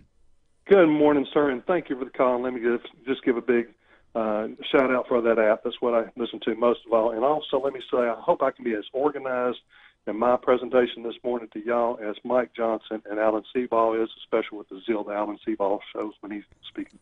Mike, we talked to the sheriff yesterday about patrolling the city limits of Shreveport, helping out SPD, and said the funding is the big question now. I think there's a committee meeting this afternoon, long-range planning committee, or one of the committee meetings of the commission. Where are we on getting parish money to help fund this? Okay, let's go back just a little bit. I was in that meeting with the sheriff and the mayor and the chief and all of it, and Lewis Johnson was in there with me also. I did commit that we would bring it to the commission, and I looked at Lewis, and he seemed to agree with that. We don't, we're just 1/6 of the, the body of 12. You guys didn't promise funding, right? I mean, you didn't say, okay. Oh, I promised that I would work for it. Okay. Yes, I did that. Okay, but then I have to admit that KEEL came out with a story that said that the commission was funding it. Well, I just let it go because I thought maybe that would get corrected out, and I guess that's where we are right now. Mm-hmm. So I'm for this. Now, I'm 100% behind it, and I wanted to sponsor the legislation to bring it forward, but everyone knows I'm going to abstain because I'm still the reserve deputy. I ran on transparency, ethics, and accountability, and this is the ethical thing for me to do, is to abstain. But I'm going to be out there full power and trying to get this thing passed. Now, as other commissioners look at what they want to do in their districts, whether they're having parties in the park or Christmas lights, whatever, and using some public money to award people for having good Christmas lights in their yards and stuff like that, we need to look at the big picture here. We've got whether it's reality or perception, we have a problem here in Shreveport, and we have a lot of money at the commission. Yes, we are the ones that would best probably fund this thing. But, I did throw out a dollar amount that I thought would be negotiable with the commission. What is that? What is that dollar amount? Well, the sheriff's budget came out higher than what I thought it would. And so I'm asking, maybe the city needs to look at kicking in on some money on this, too. I don't want to, everything the sheriff said was correct. And the fact that he said that the commission was looking at funding on this. So I'll tell you what it is. I mean, it's going to be public record. It's $120,000 over 4 months. Okay, and that's just the initial. That's your figure or the sheriff's? That came out of the sheriff's office. Okay, you guys have the money. The city doesn't have the money. That's where people are going to talk. You guys have way more money than the city of Shreveport. That's what they're going to say. Yeah, we had a whole lot more money too before I came on board. They had to win the Haynesville Shell. But that money is being depleted, diminished to taking care of capital funding and things that are coming up with shortfalls, such as Juvenile Detention Center and fundings needed at Caddo Correctional Center, such as the locks, which were $3.2 million, which is the Caddo Parish Commission's responsibility. It's not the sheriff's responsibility. And that we have to pony up that money. So we have these unforeseen things that come up, and we're diminishing that. I think it went from 80, 85, and I think maybe 55. Don't quote me on those because I don't have the numbers in front of me. But we're diminishing that fund to keep the parish operating at the efficiency that it is. But I think I definitely don't think any of this needs to come out of the sheriff's budget. As I told him in that meeting, 39 years of law enforcement weren't left at the door. I understand where the sheriff is. People will point out and they say, well, the sheriff has $20-something million. Well, that's the sheriff's checkbook. He's got to finish writing checks to the deputies and taking care of his expenses for the rest of the year. And so he doesn't really have that. I think, he probably may have 10% of that maybe at the end of the year that's a fund. A fund balance until he gets the taxes in January, until he gets another big check. I know how this works. I used to be the tax collector for the sheriff's office too. So it's a lot of stuff going here. Now we just got to get down to what do the commissioners know about law enforcement. You got to go to Operation Thor. The sheriff, Mr. Mike, the sheriff is on record saying that if the city of Shreveport wants the help, if they want the assistance, he's more than willing. Are you or the other commissioners at this point, because there's a lot of pushback from the Shreveport Police Department that we don't think this is the best idea. Are you or the other commissioners being lobbied by Shreveport Police, Shreveport City government people, etc., that why don't you vote no? Well, no, I've not been lobbied by that, no, but I'm not real sure if the city is complete buy-in buy-in on what the sheriff is proposing to do either. I had a short discussion with Chief Crump the other day, and I'm just not sure he's totally on board. So it may not just be the commission funding. Now, let me also point this date out. It'll be at least July 8th, the way it goes right now. But to answer your question, no, I'm not being lobbied to say no. Well, pardon me, Mike, is the Shreveport Police Department's pushback if the chief of police, if the rank and file don't want the sheriff's department help, is that a deal breaker? That's between the mayor and the chief. I think the mayor was very definite that she wanted the help of the sheriff on this. And as far as the administration goes from there, I mean, that was the mayor's direction while we were in the meeting, and I feel like that's where she is on it. It's just one of those things that we're just having to work out. And today, the only thing I can really comment on, Robert, for sure, is let's bring this before this committee. Now, things go to committees and they have a tendency to die. I don't intend to let this die if I have to try to put it on the agenda next time. The president of the commission, he wanted to put it to committee. Okay, I agree with that. Let's don't sit here. That's the advantage that Bossier has on the other side. They don't study things to death. They see a need and they go ahead and do it. Why the long-range planning committee? Why long-range planning? This seems like let's do it now. Why is that the committee that got it? Well, I don't know. That was signed by the president, by Doug. And that's his prerogative to sign it to. He wanted to sign it. That was the one that's most. We only have a certain number of committees, and that was the one that seemed more appropriate for this. Long range can be kind of deceiving. Mm-hmm. That's the same thing that the memorial went to, the statue and all that. But eventually it got out there. But we can't sit on this. We got to get our PR for our city or for our parish. We got to get it better than what it is right now. If we're looking to try to entice businesses to come in here, this is economic development. If we had to put out some money for this, I think it's well and fine. People say, well, it's not the sheriff's officer's responsibility. The commission's responsibility. Well, I think it is. We need to do things to encourage economic development and a positive image of our community. And that's just not going to happen overnight. We got to start now and get it going and get the ball rolling and keep it going. Well, we need to do what we can. If you ever decide to start up a short-range planning committee, I'm your guy, just as an aside. Mike? Well, that was the deal. That's why I wanted to go ahead and get it on the agenda. That would have been the short range. This here is playing politics, and for people to be able to grandstand. Oh, boy. Strong. Mike Middleton, Caddo Commissioner, thanks for your time. Thank you. Y'all have a good day. 20 past 7 o'clock, 101.7 FM, 710 KEEL. Traffic time. Here's Ruben. The intersection at Kings Highway and Linwood Avenue is dealing with some slow-moving traffic right now. And we have some traffic delays on Shed Road near Airline Drive in Bossier City. If you have anything to report to us, please give us a call at our Planet Fitness traffic hotline. That's 687-ROAD. Your AccuWeather.com forecast. It'll turn out to be another hot day today with sunshine and a high of 94. Mainly clear, low 70 tonight. Hot with sunshine and a high of 95 tomorrow. With your AccuWeather.com forecast, I'm Heather Zaire.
23 past 7 o'clock. KEEL Sports. Golden State is one game closer to winning the NBA championship. Kevin Durant scored 43 points that helped the Warriors beat the Cleveland Cavaliers last night, 110-102. The Warriors are up 3-0 and will look to complete the sweep tomorrow night. The Houston Astros bounced back and broke a 3-game losing skid last night, beating the Seattle Mariners 7-5. They remain one game behind the M's in the AL West. The Texas Rangers are putting together a nice little winning streak, beating the Oakland A's 8-2. And tonight, for the first time in franchise history, the Washington Capitals could be Stanley Cup champions. The Caps look to close out the Las Vegas Knights tonight in Vegas. During the postseason, the Capitals have been the best road team, while the Knights have one of the best records at home. The Capitals lead the series 3-1. Puck drops at 7 p.m. From the KEEL Sports Desk, I'm Matt Parker.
Twenty-five past 7 o'clock, 101.7 FM, 710 KEEL. So the last time you went to Sears was... It's been about 8 years ago, something like that. I was looking for a pool table. Yeah. Yeah, I was looking for something like for the kids, I guess. So let me see. How old are they? Would have been in high school then, maybe? Yeah, I guess high school age. I moved back here in 1995. Mm-hmm. I haven't been to Sears since I moved back. Wow. Mm-hmm. That's impressive. I did go buy some perfume there one time because they had some sort of deal on it. Eau de Craftman? No, it was Eau de Kinsmore. Okay. And I got Kenmore, you gagged the joke. We were there. We had the promo. Man. If you say it again, if you say Eau de Kenmore, then okay, my bad. It was Eau de Kenmore. Ah, okay. Oh yeah, see, thanks for the edit. Love that stuff. Yeah. But we're gonna have two big box stores empty, and no one's going to notice. Who's going to fill them? Are they ever going to have tenants in them again? Right now, there are no tenants. There are no customers in them. If there were, they wouldn't be closing. There are some. You can't say no. Not enough to keep them open. The problem with these stores is people like me. I hate that you never go. This. I don't go. Okay. If there's something I really want, and I look online and it's like, oh, it'll ship tomorrow. Okay, why do that? Why go in the store? Then why keep them open? I mean, they can't afford to stay open. They're going broke. They're eating the big one. Yeah. Financially speaking. So what is the alternative plan for these malls? What do we turn them into housing? Do we turn them into Did you see that story? That a lot of shopping malls across the country are going to micro apartments, 200 to 400 square feet. I like that. I would always love to have an escalator in my home. The problem is, how cool would that be? The problem is Shreveport doesn't have then a house. I'd go upstairs, Matt. Shreveport has no housing crisis. We have an affordable housing crisis, or an affordable housing problem. Yeah. But that'd make a lot of cool apartments in that Sears store. But we have... It's 3 stories in Mall St. Vincent, right? we have plenty of those. Who's going to rent them? It's just like the idea of, okay, you have Sears closing. Walk through the boardwalk. There's lots of vacancies there. Drive up and down Erie Drive. You talked about in Bossier City. Yeah. The old Kmart behind Chili's over there is virtually empty. Right. Okay, we don't need more retail space. Yeah. We don't need new retail space. Right. We don't have stores to go in the empty stores there are now. So what do we do with the malls? It's a changing world. Are malls dead or dying? Plant trees. Trees are nice. Turn it into a park. Make it a park. Yeah. I don't know. I'm being somewhat facetious. I know. The point being, at some point, the only thing that's going to be there is a couple of shoe stores and Dillard's. And do you need 100 million thousand square feet of empty space for 3 or 4 stores? Well, you need Dillard's and a corn dog place. I mean, you always got to have a corn dog place. So at what point does the management company that runs the mall, that owns the mall, say, I can't keep doing this? We're out of here, yeah. My electric bill, Dillard's isn't even covering the air conditioning. You're right. Absolutely right. So what happens next? I don't know. I'm not investing. The liquidation sales at the Sears begin in 2 weeks. They'll be closed by September. 29 past 7 o'clock, 101.7 FM, 710 Keel. Who's ahead? Can I read this email to you? When we come back, And Kelly Todd coming up. We're going to talk about possible cuts to CASA. Traffic update. Somebody was up late last night, and it wasn't us. Traffic time. Here's Ruben. The intersection at Westburt Coons Industrial Loop and Walker Road's dealing with some slow-moving traffic right now. And we have some traffic delays on Old Minden Road near East Texas Street in Bossier City. If you have anything to report to us, please give us a call at our Planet Fitness traffic hotline. That's 687-ROAD. Your AccuWeather.com forecast. It'll turn out to be another hot day today with sunshine and a high of 94. Mainly clear, low 70 tonight. Hot with sunshine and a high of 95 tomorrow. With your AccuWeather.com forecast, I'm Heather Zare.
Louisiana Budget Project Director Jan Muller says it'll help blunt the impact on the poor of relying on sales tax increases to fund budget gaps. Increasing the state's sales tax, which hits low-income families harder than high-income families, it was a push to increase the earned income tax credit as a way to cushion the blow on the families that could least afford it. Mueller says the extra cash will go right into the pockets of thousands of Louisiana families. Things got testy at the Metropolitan Planning Commission meeting. Alan Young tried to make a motion not to renew Director Mark Sweeney's contract.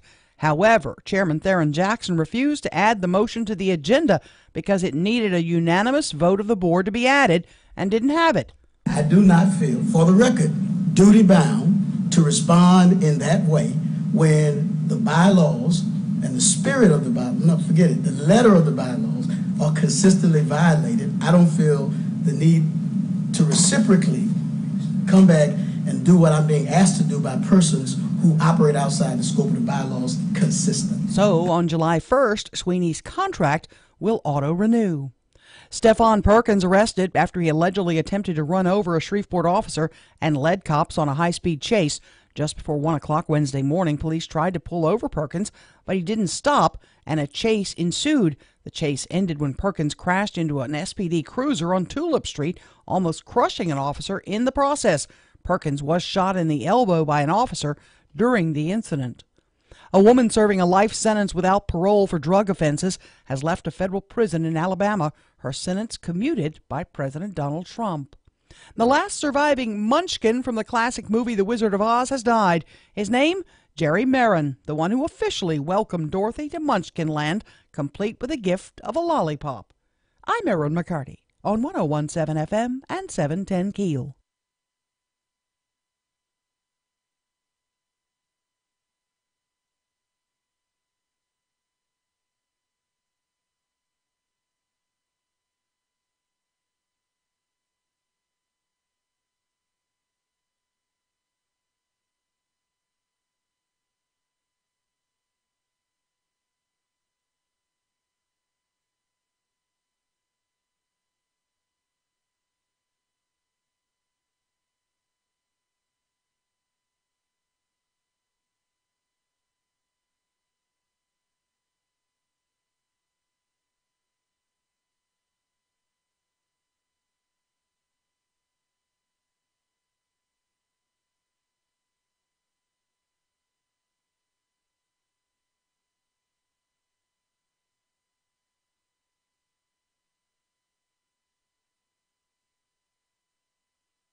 .101.7 FM and 710 KEEL. Robert and Erin, 736. Okay, what did you want to read?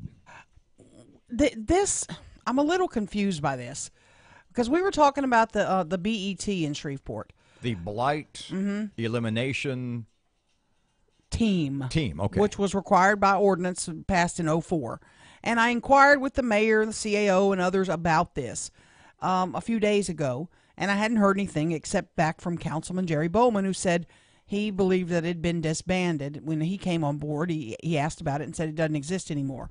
Well, I got this from the mayor, and I want you to interpret this, because I got this email from the mayor yesterday, and it says, Ms. McCarty, I will send a detailed response to your inquiry by tomorrow, meaning today. Please allow me to provide you with this information before your next report on the air. Thanks for your consideration, Ollie S. Tyler, Mayor, City of Shreveport. Is she trying to tell me to shut up? Well, there's two ways I can interpret that. One, it doesn't matter what I think. What do you think?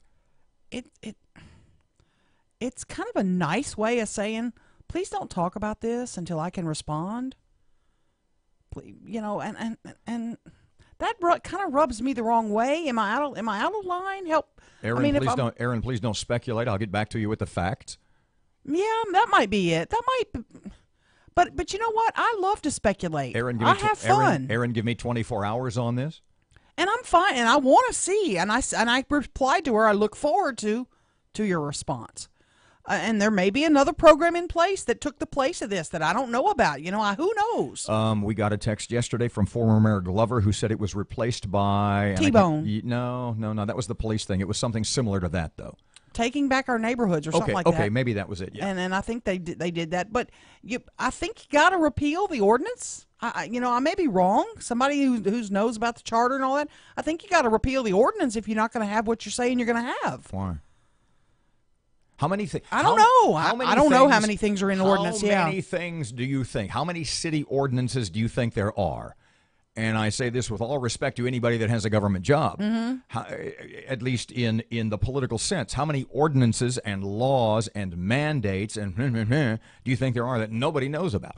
There's tons of them. I know. How thick do you think the book is? But you should have somebody down there who is familiar with them, and when they add new ones, they review them. And they go back over and say, hey, are we doing this? You know who you'd need? Remember in the second Indiana, maybe it was the Grail, the Holy Grail? Yeah. Remember that Knight Templar? Yeah. Who at the end of the movie, the 700 or 800-year-old guy who was guarding all of the cups, all of the chalices, and one was Jesus' chalice, and all the rest were the fake, and if you drank out of the wrong one, you'd die. Right. And he had been there for like 1,000,000 years. That's what you need. The only person who could ever know everything that government does would have to be 1,000 years old and have the memory of a high school student. Oh, goodness. And it just ain't going to happen. Or name Cedric. Well, I look forward to the mayor's response, and then tomorrow we can talk more about the BET. 739, 101.7 FM, 710 Keel. Here's Ruben. The intersection at Westburt Coons Industrial Loop and Walker Road's dealing with some slow-moving traffic right now. And we have some traffic delays on Old Minden Road near East Texas Street in Bossier City. If you have anything to report to us, please give us a call at our Planet Fitness traffic hotline at 687-ROAD. Your AccuWeather.com forecast. Mostly sunny today. It'll be hot with a high of 94. Mainly clear with a low of 70 tonight. Sunny and hot, high 95 for tomorrow. With your AccuWeather.com forecast, I'm meteorologist Heather Zaire.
.101.7 FM, 710 Keel. Robert J. Wright and Erin McCarty, 743. Keel app's a free download presented by Office Furniture Source. We're joined in studio by Kelly Ward. She's Executive Director of the Volunteers for Youth Justice. We touched on this briefly yesterday with Judge Paul Young when he came in to talk about housing 17-year-olds. And toward the end, we got to talking about the budget and the cuts that could be facing the judicial system, specifically juvenile court. And it looks like the CASA program and everybody calls it the FINS program, Families in Need of Services program, could be in jeopardy. Accurate? That's very accurate. When we left the session Monday, we realize there's a $49 million cut to the funds that are tied to fund CASA and FINS. Tell people what FINS is first. FINS is Family in Need of Services, and this is where we have children who are ungovernable, and the families just need a little help, and we put services in place to allow them to stay in the home instead of having to go through the court system. And CASA? CASA is Court-Appointed Special Advocate. Those are advocates who advocate for children who've been abused or neglected. They're their voice in court. They go meet with the children. They go meet with all their family members, and they make recommendations to the court about their permanent placement. What is your total budget? What are the numbers that the cuts you might be looking at again, and what percentage, et cetera? And a solution if there's one. Locally, our budget is, when we got our budget approved, we got an email letting us know that we'd have about a $200,000 cut to our CASA budget, and we have not heard on the FINS budget yet. What is the total CASA budget right now locally? $1 million. Okay, so about 20%. 20%. So what do you do with a 20% cut? Well, I don't know the answer to that. I'm hopeful that they will have another special session and this will get figured out. That's what we're hoping for. The judges will tell you, and they've told me, that CASA is really important to them because those people really, many of them are volunteers, but all they care about is the child. They don't have another pony in the race. You know, they're not fighting over custody, or they're not in a domestic violence situation. They're just fighting for that child, and they need to hear those voices. They do. It's a very unbiased opinion where there's nothing in it for the volunteer. And these volunteers, they spend about 30 to 40 hours a month of their time working with these children and trying to really determine what their best interest is. So the judges get a point of view that is so unbiased that it really makes a difference when they get ready to make their rulings. 20% cut. Is the system, is the service as streamlined as it could be? Very much so. All of our CASA staff is overworked. And now that you said that, DCFS, we work very closely with them. That's Child Protection. They're looking at a $23 million cut. And although I don't run that program, that affects all of our kids. If we think our kids aren't protected now, wait till that happened. I know. We're talking to Kelly Todd, Volunteers for Youth Justice. Let me ask you this. If you face this cut, $200,000 cut to CASA, what do? You're the director. You have to start mapping out your plan. Are you laying people off? What are you doing? I don't plan to lay people off. Hopefully we'll be able to secure diverse funding sources to help us get through this gap. You also do fundraising in our community. Pardon me. What would those be? We have some local foundations that are very supportive of our organization, and I can assure you if they hear that CASA would no longer be able to advocate for children, they'd scramble to make sure we had the funds to get by. And you also do the big gumbo deal. Gumbo Gladiators. I've been there many a year, and that's a big event for you. And that raises a lot of money. Has that been as big a success of late? It has. This year was our biggest year. We had over 6,000 people attend and raised $40,000 for our organization. Not near enough to cover the cut, but enough to help. Now, all this right now is speculation. As Robert has told me, the governor hadn't signed this budget yet. It's just on his desk. He's got the 10 days. What are you anticipating? I'm really hopeful that he will call for another special session. We have some really good representatives and senators that are really fighting for these funds for us. I've met with them, talked to them. It's not locally. I feel that we're supported down in Baton Rouge. But you do understand the I guess it comes down to what I ask Erin all the time, what we ask each other: how much more of your dollars, of your paycheck, of Louisianans' paychecks, does the government want? I mean, you do understand the conflict in that people are looking at here. I understand the conflict. I'm just an optimist. I mean, are you sitting there saying, "Hey, I'm for the half-penny sales tax for 7 years"? I guess is my question. Well, I don't really want to get into politics on here. But wait, But I do think that it's needed. Do you think state government can do a better job of wielding the budget acts? Are there other things in state government that they should look harder at rather than just looking at programs that are going to hurt people? Well, unfortunately, these programs are tied to the judicial fund. And maybe that's something we need to look at in the future, is looking at a way where these programs are protected, where they're not tied in with so many other things. Mm-hmm. Do you have to worry about this every year? Every year. That's a problem I have. And I tell everybody that. I'm like, I see a guy at University Health who stands up and says, my wife has to worry about a job every year. Do you think a long-term solution is what we need? We do need a long-term solution to this so that every year we're not having to fight.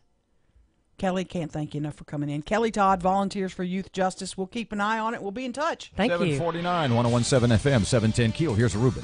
The intersection at Westburt Coons Industrial Loop and Walker Roads dealing with some slow-moving traffic right now. And we have some traffic delays on Old Minden Road near East Texas Street in Bossier City. If you have anything to report to us, please give us a call at our Planet Fitness traffic hotline. That's 687-ROAD. Your AccuWeather.com forecast. Mostly sunny today. It'll be hot with a high of 94. Mainly clear with a low of 70 tonight. Sunny and hot, high 95 for tomorrow. With your AccuWeather.com forecast, I'm meteorologist Heather Zaire.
Hurrying. 752 Sports Update. Here's Matt. Golden State is one game closer to winning the NBA championship. Kevin Durant scored 43 points that helped the Warriors beat the Cleveland Cavaliers last night, 110-102. The Warriors are up 3-0 and will look to complete the sweep tomorrow night. The Houston Astros bounced back and broke a 3-game losing skid last night, beating the Seattle Mariners 7-5. They remain one game behind the M's in the AL West. The Texas Rangers are putting together a nice little winning streak, beating the Oakland A's 8-2. And tonight, for the first time in franchise history, the Washington Capitals could be Stanley Cup champions. The Caps look to close out the Las Vegas Knights tonight in Vegas. During the postseason, the Capitals have been the best road team, while the Knights have one of the best records at home. The Capitals lead the series 3-1. Puck drops at 7 p.m. From the KEEL Sports Desk, I'm Matt Parker.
755, 1017 FM, 710 Keel.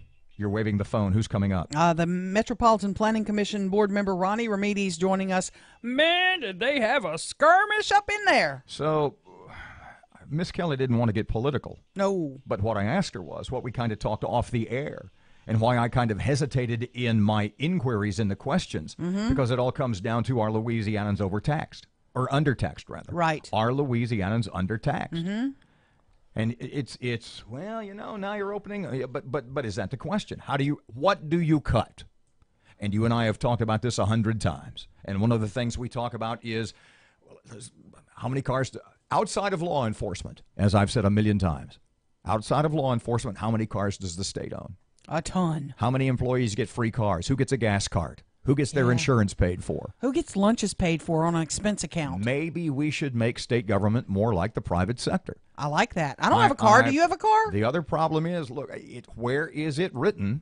And I know people are going to start throwing stuff. I see where it makes sense to me that first responders and teachers get pensions. But where is it written that the assistant to the undersecretary of the undersecretary of the undersecretary of the Department of... I'll give him a bike. Gets a pension. He doesn't need a car. I don't get a pension. Do you get a pension? No, I do my own pension. Maybe it should be more like the private sector. If you really, really, really want to streamline government and at the same time take care of the people who are really in need. Yeah. 756, 1017 FM, 710 Keel. Here's Hannity. Morning Cup of Sean. This is the Sean Hannity Morning Minute. The IG report is expected, and we're hearing that it's long and it's thorough, and it's going to criticize the handling of the investigation of Mr. Comey and others, but this has gone on long enough. 18 months is enough. Now we're going to get 18 months and a document dump on a summer Friday by the IG because people in the Department of Justice have had this for 2 weeks, and they're on their hands and knees begging and pleading Michael Horowitz to change the report that he and 500 other people put together over an 18-month period. And probably, my guess is, because I don't have any faith in the deep state, is probably happening to one degree or another. I mean, are we ever going to clean up this absolute sewer, which is your federal government? The conservative underground meets later today on the Sean Hannity Show. Hey, if you're fumbling around in the dark and someone handed you a flashlight, you take it, right? Well, nobody wants to be left in the dark, but shouldn't it be the same when it comes to spotting threats to your identity, data on your devices? Now, the digital world is so full of connections, all it takes is one weak link and those criminals get in. Now, fortunately, the all-new LifeLock Identity Theft Protection with the added power of Norton Security, well, they'll shed light on many of today's threats. Now, threats to your identity like your personal information for sale on the dark web, and threats to your computer or tablet like ransomware. Now, no one can prevent all identity theft or cybercrime, but with the new LifeLock with Norton Security, well, they detect a wide range of threats to your identity and devices that you won't or may not see on your own. And join now for the first year, you get an additional 10% off their low starting price of $7.99 a month plus applicable taxes. Just go to lifelock.com today. Put the promo code Hannity in. That's lifelock.com. 1017 FM and 710 Keel. Hey, this is Senator Bill Cassidy. A real shout out to my friends Robert and Erin at KEEL, who bring that which is important locally and nationally to the Shreveport-Bossier area. We are KEEL. 1017 FM and 710 Keel. KeelNews.com. Starting to see some slow-moving traffic on Texas Street in downtown Shreveport. And we have some backed-up traffic on I-20 westbound, starting at Spring and Market. It's backed up past Benton Road right now. If you have anything to report to us, please give us a call at our Planet Fitness traffic hotline. That's 687-ROAD. Your AccuWeather.com forecast. Mostly sunny today. It'll be hot with a high of 94. Mainly clear with a low of 70 tonight. Sunny and hot, high 95 for tomorrow. With your AccuWeather.com forecast, I'm meteorologist Heather Zaire. Breaking news and trending talk. This is 1017 FM and 710 Keel. KEEL, Shreveport.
Good morning. It's 8:03. Robert and Erin, 101.7 FM, 710 KEEL. Coming up next, Erin, local news and stuff. Where are we in getting the sheriff to help patrol the city? We'll talk more about that. Also, there was a big gathering last night to try to fight crime. And we've got some bad news on the retail front for Shreveport-Bossier. Speaking of fight in, Metropolitan Planning Commission, Ronnie Ramirez is on that august group. Oh, my. And he will join us at about 10 past 8 o'clock. Have you seen McDonald's big plan? Need to talk about that this hour. I did. Let's phrase it this way. Not going to see that many paper hats anymore. Matt has sports. Fletcher is still out. Traffic and weather coming up this hour, and it's right here on KEEL. Raymond Jackson.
KEEL News now. The joint patrol operation between the city of Shreveport and the sheriff's office hasn't started yet. Funding hasn't been approved. Sheriff Steve Prater tells KEEL News about the plan. The plan is to patrol the exterior or the beats adjacent to the parish, the rural area anyway, that we're close to, and we can patrol that and help to assist there and shift. Shreveport could shift those officers down into the worst areas, which, truth of the matter is, they're shifted anyway. The Caddo Commission is considering funding options. Meantime, mayoral candidate Adrian Perkins tells KEEL News he has several ideas to fight crime. One is substations. If you have substations in these neighborhoods, you have police officers there day in and day out. They get to know the families in the neighborhoods. I was tasked to do that when I was in Iraq as a soldier. I had to go out every day, get out of my vehicle, play soccer, deliver school supplies to the people that I was over there policing. So why isn't that a requirement here in our own hometown? Meantime, a community gathering organized by SPD at Canaan Village Apartments aimed to unite the Allendale neighborhood and stop the violence. Shreveport police are trying to bring the community together and are encouraging residents to start neighborhood watch groups. Just a week ago, we learned Sears would be closing more than 60 stores across the country. But at the time, the stores in the Shreveport-Bossier area were safe. But that has changed. The new list now includes the stores in Mall St. Vincent and Pierre Bossier Mall. Liquidation sales start in 2 weeks. The stores will close by September. 3 dogs die, 1 woman arrested. Matt Parker with that. Nancy Western has been arrested after 3 dogs were found dead inside her parked car. According to Bossier City Police, Western left the 3 dogs in her car while she went to a doctor's appointment at Willis-Knighton. Western told police she was only gone for an hour, but officers estimate that the dogs were in the car much longer and died from heat exposure. She's being charged with 3 counts of animal cruelty.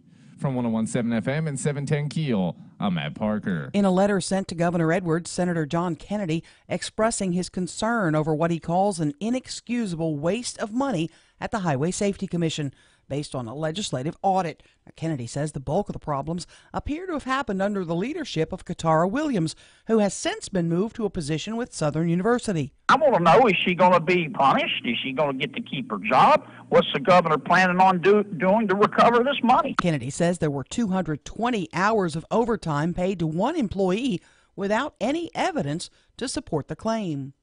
A judge says an agreement that requires the DeSoto DA's office to provide funding to the public defender's office is unconstitutional. The ruling may have serious consequences, as many parishes in the state have similar agreements. The case appears to be headed to the state Supreme Court. Despite a growing unhappiness with the MPC, it appears Executive Director Mark Sweeney will get a contract extension. During the Wednesday meeting, Alan Young made a motion not to renew Sweeney's contract. However, Chairman Theron Jackson refused to add the motion to the agenda and said the commission would not be able to add the matter due to the bylaws. What do you mean, operating outside the bylaws and choosing to do what you want to do? No. I'm saying the bylaws is that's a dictatorship, right? No, I'm saying the bylaws, the way our bylaws are written is creating a dictatorship. Not you are, the bylaws themselves are. Yeah, I didn't write. We approved because the bylaws are saying the only two ways I can ever get anything on is by unanimous vote of this board the day of the meeting. Right. Or the fact that you added to the meeting agenda, and that's it. That's correct. Since the contract item could not be added to the June agenda, Sweeney's contract will auto-renew July 1st. The State Department of Wildlife and Fisheries seeks to get more people outdoors with a free fishing weekend. So Saturday and Sunday, residents and visitors can fish Louisiana waters without a license. LDWF spokesperson Renee LeBreton says they hope to attract new anglers. So just a chance to introduce people to the sport of fishing, just to try and get them hooked. It's been 50 years since Mr. Rogers' Neighborhood first graced the nation's TV screens. Now a new documentary about Fred Rogers provides a close look at the gracious man who played the role all those decades. The movie is called Won't You Be My Neighbor? I'm Erin McCarty on 101.7 FM and 710 KEEL.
Good morning. It's 8:11, 101.7 FM, 710 KEEL. Traffic update now. Here's Ruben. The intersection at Line Avenue and Olive Street's dealing with some slow-moving traffic right now. And we're still keeping an eye on some backed-up traffic on I-20 westbound. Starting at Spring and Market, it's backed up to Benton Road right now. If you have anything to report to us, please give us a call at our Planet Fitness traffic hotline. That's 687-ROAD. Your AccuWeather.com forecast. It'll turn out to be another hot day today with sunshine and a high of 94. Mainly clear, low 70 tonight. Hot with sunshine and a high of 95 tomorrow. With your AccuWeather.com forecast, I'm Heather Zaire.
Good morning, 13 past 8 o'clock. Robert J. Wright, Erin McCarty, 1017 FM and 710 Keel. Shreveport Security Systems text line always 318-392-1884. They might have needed security yesterday during the MPC meeting. Mr. Ronnie Remedies is an MPC, Metropolitan Planning Commission member. Hey, Mr. Ronnie, welcome back to Keel. Hey, good morning, Robert, Erin. Morning. MPC met yesterday. Mark Sweeney's contract auto renews July 1. There were some of you trying to get it on the agenda yesterday, and that did not happen. What happened? What went wrong? Well, we didn't try to necessarily just get it on the agenda yesterday. It was asked to be put on the agenda in March, April, and May. And there's been, I don't know if you call it, wouldn't say it's political posturing. It was more of just a blatant disregard for the law and our parliamentary ways of doing things. Excuse me, Mr. Ronnie, when you say blatant disregard for procedure for the law, are you referring to Mr. Jackson? Oh, absolutely, yes. This is, I believe it's the fourth or fifth time that we've requested items be placed on the agenda, and depending on whether he agrees with them or not, he will block them from being placed on the agenda. But now, if you do it in writing 4 weeks out, he can't stop that, right? Yes, he can, and he did. And apparently there needs to be some sort of accountability. We would hope that the people that were appointed by the commission and the council, they would find quality people with good moral character. They would honor the request of other board members, but apparently that's not the case. So prior to you said in March and April you've asked this to be on the agenda. So we're not saying you guys forgot about it and just at the last minute said, oh, we got to get this. Basically, in your mind, according to the rules, the procedures set forth by the MPC, you have followed those in an attempt to get the Sweeney contract on the agenda, on the itinerary at meetings. Am I right?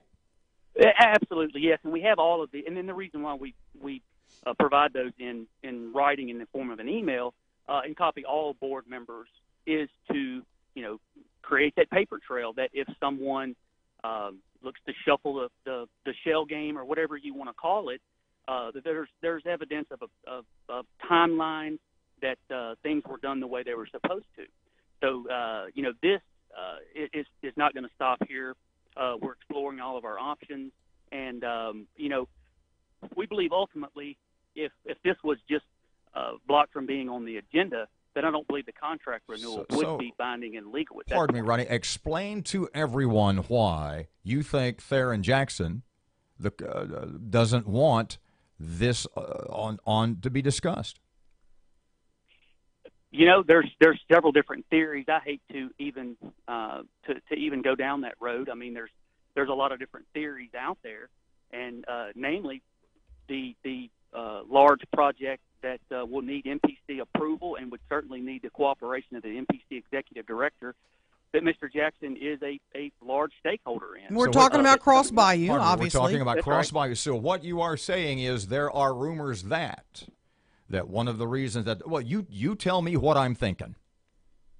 No, that's just one theory. A lot of it has to do with ego, just not going to do something because they just don't want to have anyone else to have any say.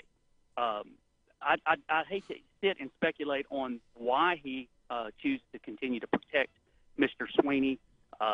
Before it was that there was no problems in Shreveport. There was nothing that the other board members that protected Mr. Sweeney's employment knew of, and then we had well over 100 developers, civil engineers, and all come to LSU, and basically, and it was almost a firing squad of complaints of very specific cases. And tell us about that. What is Mr. Sweeney doing so wrong?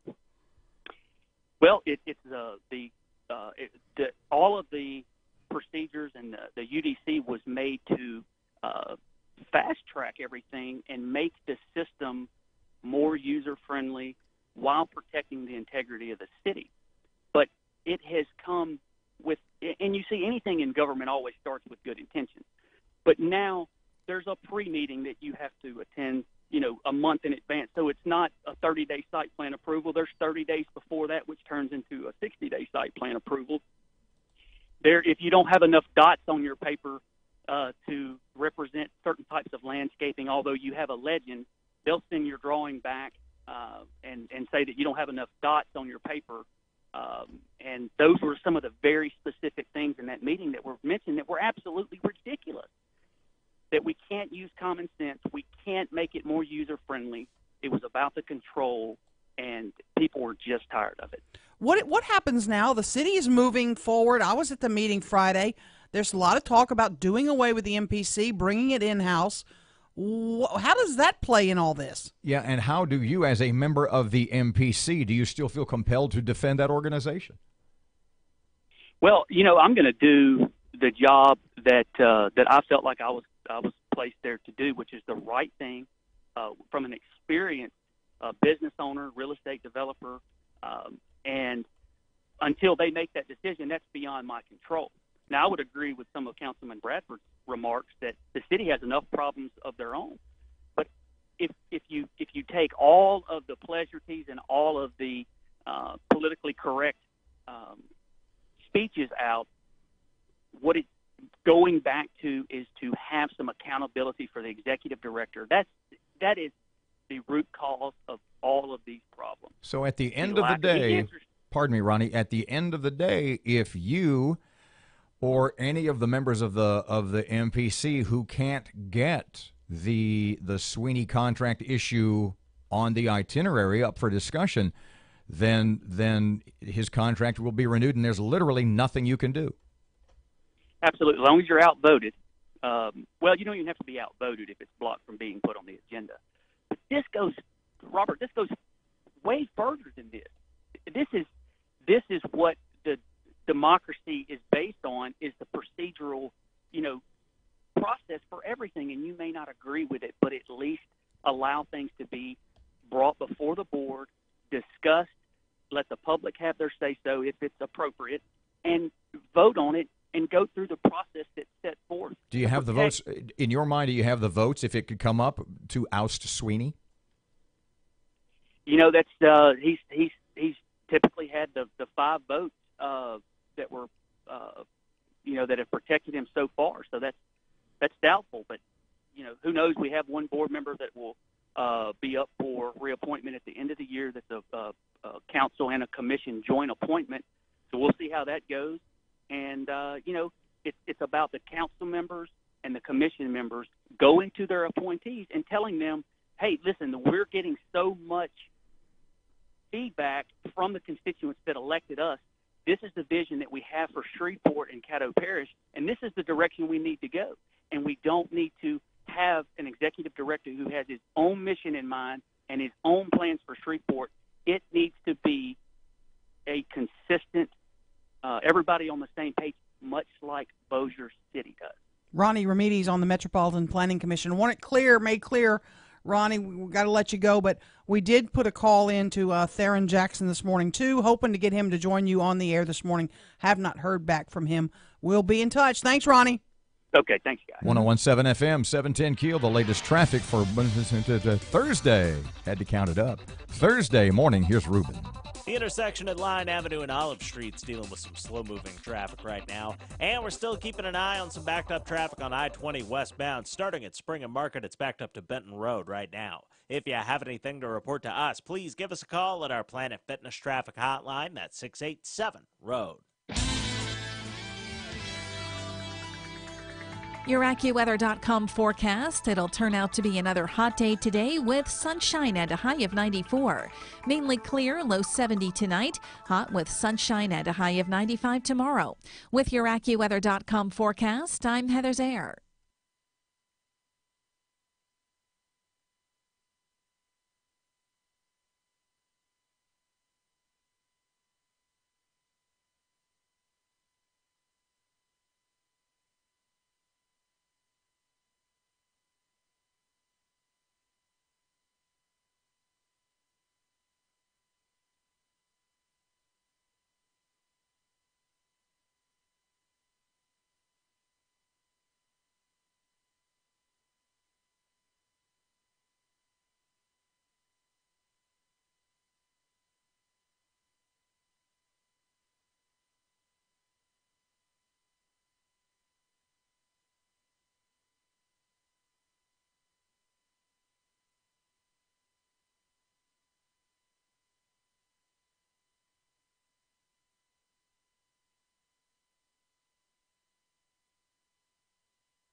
24 past 8 o'clock. KEEL Sports.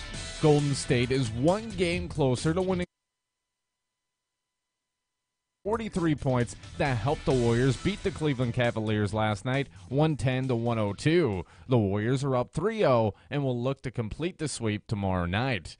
The Houston Astros bounced back and broke a 3-game losing skid last night, beating the Seattle Mariners 7-5. They remain one game behind the M's in the AL West. The Texas Rangers are putting together a nice little winning streak, beating the Oakland A's 8-2.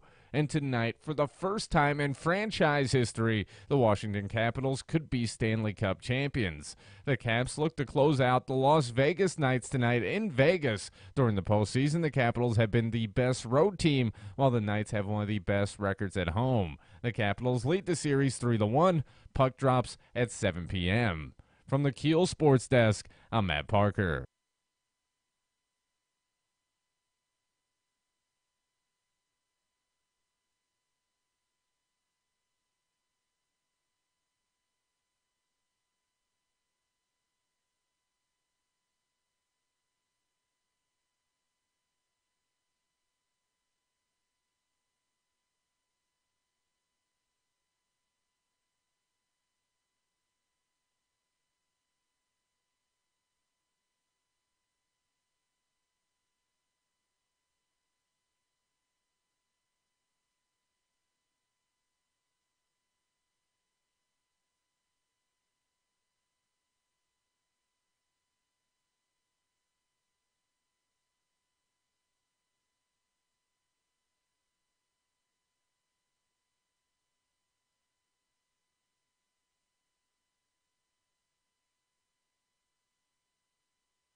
.1017 FM and 710 KEEL. Robert J. Wright and Erin McCarty. That's nasty.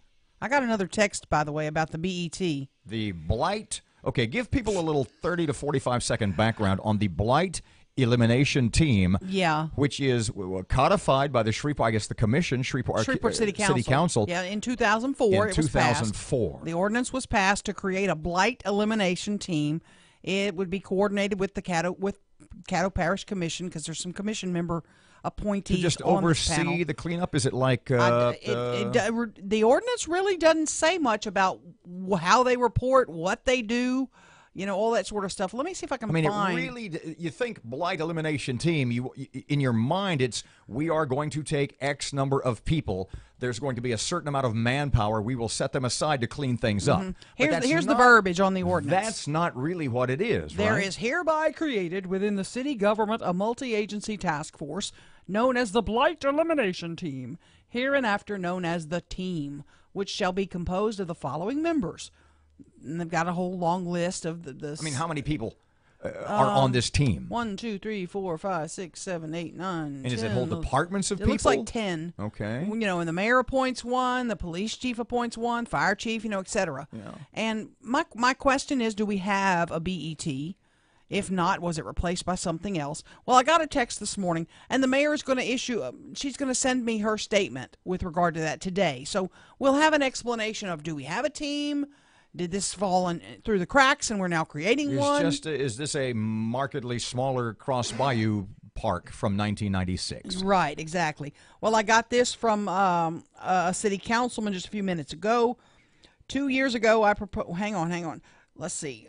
Anxious to see what the mayor provides with regard to the blight team, I have asked the clerk of the council to investigate and see who sponsored the original legislation and if any action has been taken. 2 years ago, I proposed a budget amendment to give property standards an additional $1 million to be used only for demolition of structures caught in the backlog could not get support from council members who complain about blight and being underserved. In real voice, read to me the first sentence or two Okay. of that paragraph of the legislation again. This was from 2004. Okay. The point I'm making is I was kind of listening, but I didn't hear anywhere in there what the actual goal and or purpose of the blight elimination team is. Doesn't really say. There is hereby created within the city government a multi-agency task force known as the Blight Elimination Team. Right. Hereinafter known as the team. So if you start something, shouldn't there be a goal? Shouldn't there be a plan? Shouldn't you be, what is the reporting methods, etc.? What is the goal? What was the original goal? Do you have any idea from reading that what if the name of the team is anything, it's to eliminate blight. But what was the goal? What is the process of this blight elimination? Good luck finding that. That's my question. And we're expecting a response from the mayor today. You know, do we have a BET? Are we going to appoint a BET? Was it replaced by something else? You look like you have a thought. Oh no, I was just letting you know what time it was. Well, thank you very much. Oh, you know what that means? What? It's time to go. Oh, is it? 29 past 8 o'clock, 101.7 FM, 710 KEEL. Here's Ruben. The intersection of Midway Avenue and Hearn Avenue is dealing with some slow-moving traffic right now. And we're still keeping an eye on some traffic delays on Texas Street in downtown Shreveport. If you have anything to report to us, please give us a call at our Planet Fitness traffic hotline. That's 687-ROAD. Your AccuWeather.com forecast. It'll turn out to be another hot day today with sunshine at a high of 94. Mainly clear, low 70 tonight. Hot with sunshine at a high of 95 tomorrow. With your AccuWeather.com forecast, I'm Heather Zaire.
The power of information.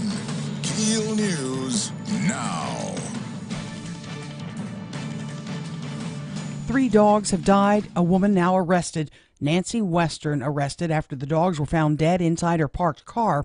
Bossier police believe Western left the dogs in the car while she went to a doctor's appointment at Willis Knight in Bossier. Western told police she was only gone for an hour, but officers estimate the dogs were in the car much longer and died from heat exposure. People quite concerned about crime in Shreveport, the city and the sheriff trying to reach a deal to get deputies rolling on city streets to help the police. Sheriff Steve Prater telling KEEL News what the status is right now.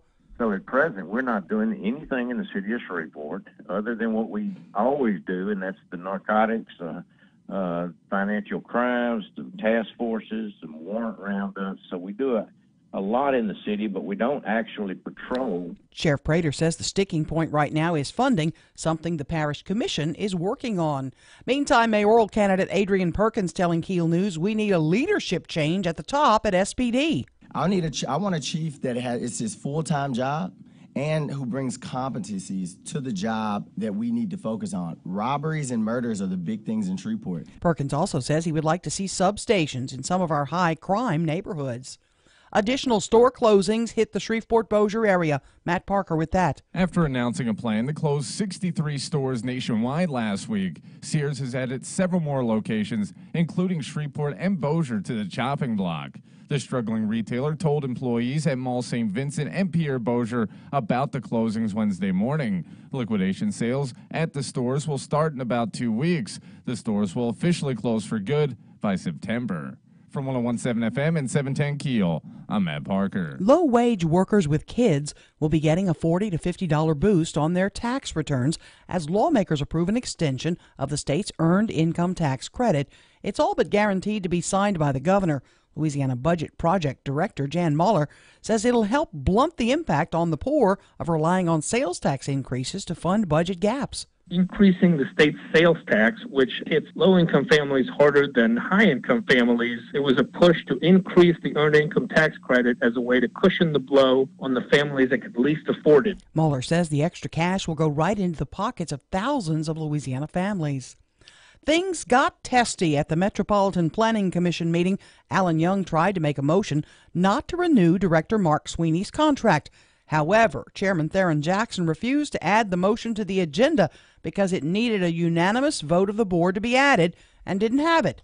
I do not feel, for the record, duty-bound to respond in that way when the bylaws and the spirit of the bylaws, no, forget it, the letter of the bylaws are consistently violated. I don't feel the need to reciprocally come back and do what I'm being asked to do by persons who operate outside the scope of the bylaws consistently. So on July 1st, Sweeney's contract will auto-renew.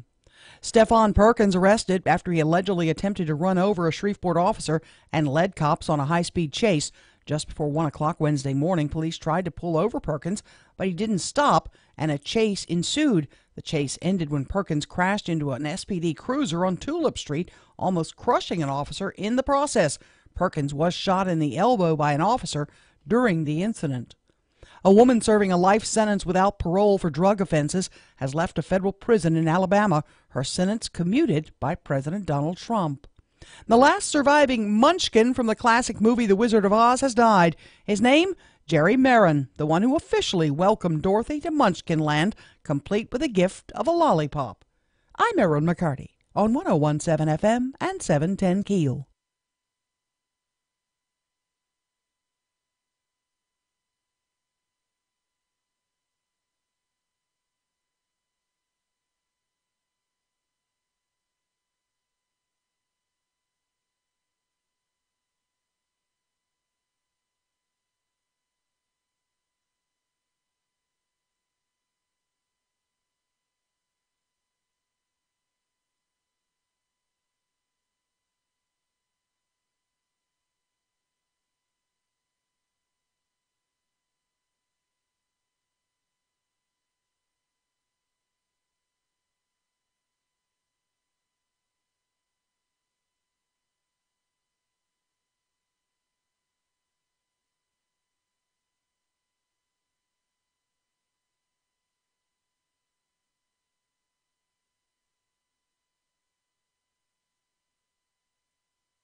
.101.7 FM and 710 KEEL. Okay, what do you want to do? I'm hot under the collar right now. If you had a collar, you would be hot under it. I'm hot under it. Yeah. We have a guy come on our property here in the radio station. I don't know, a few days ago. Well, radio stations. Yeah, we have 6 stations here. Yes. Comes on our property. He's riding in a black pickup truck with a couple of other guys. They get out. They start scoping our property. Even the Operation Santa Claus trailer. They were trying to figure out how they could haul it away and steal it.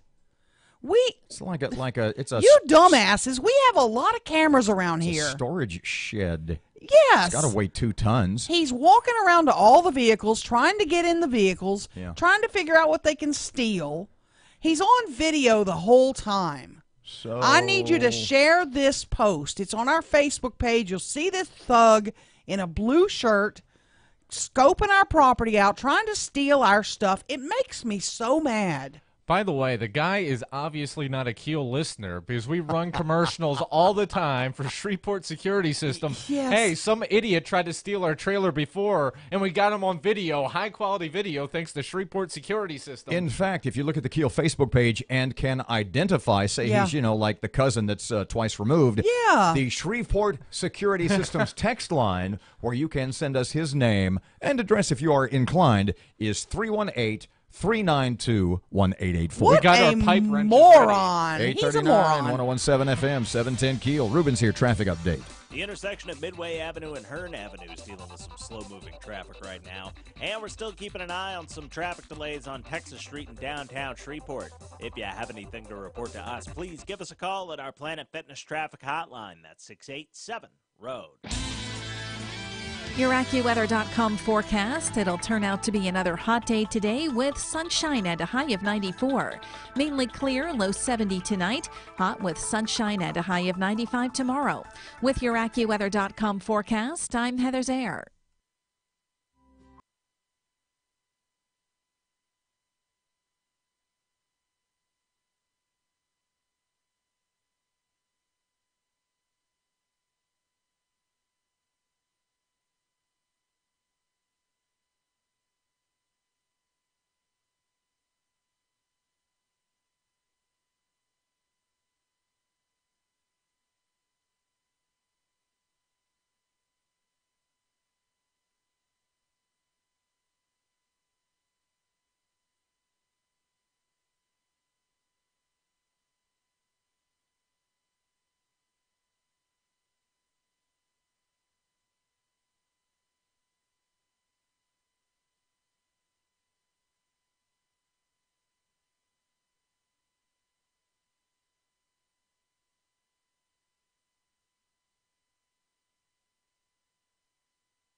.842, it's 101.7 FM and 710 KEEL. Robert J. Wright and Erin McCarty. I'm not going to get into, well, kind of a little bit, an argument over minimum wage.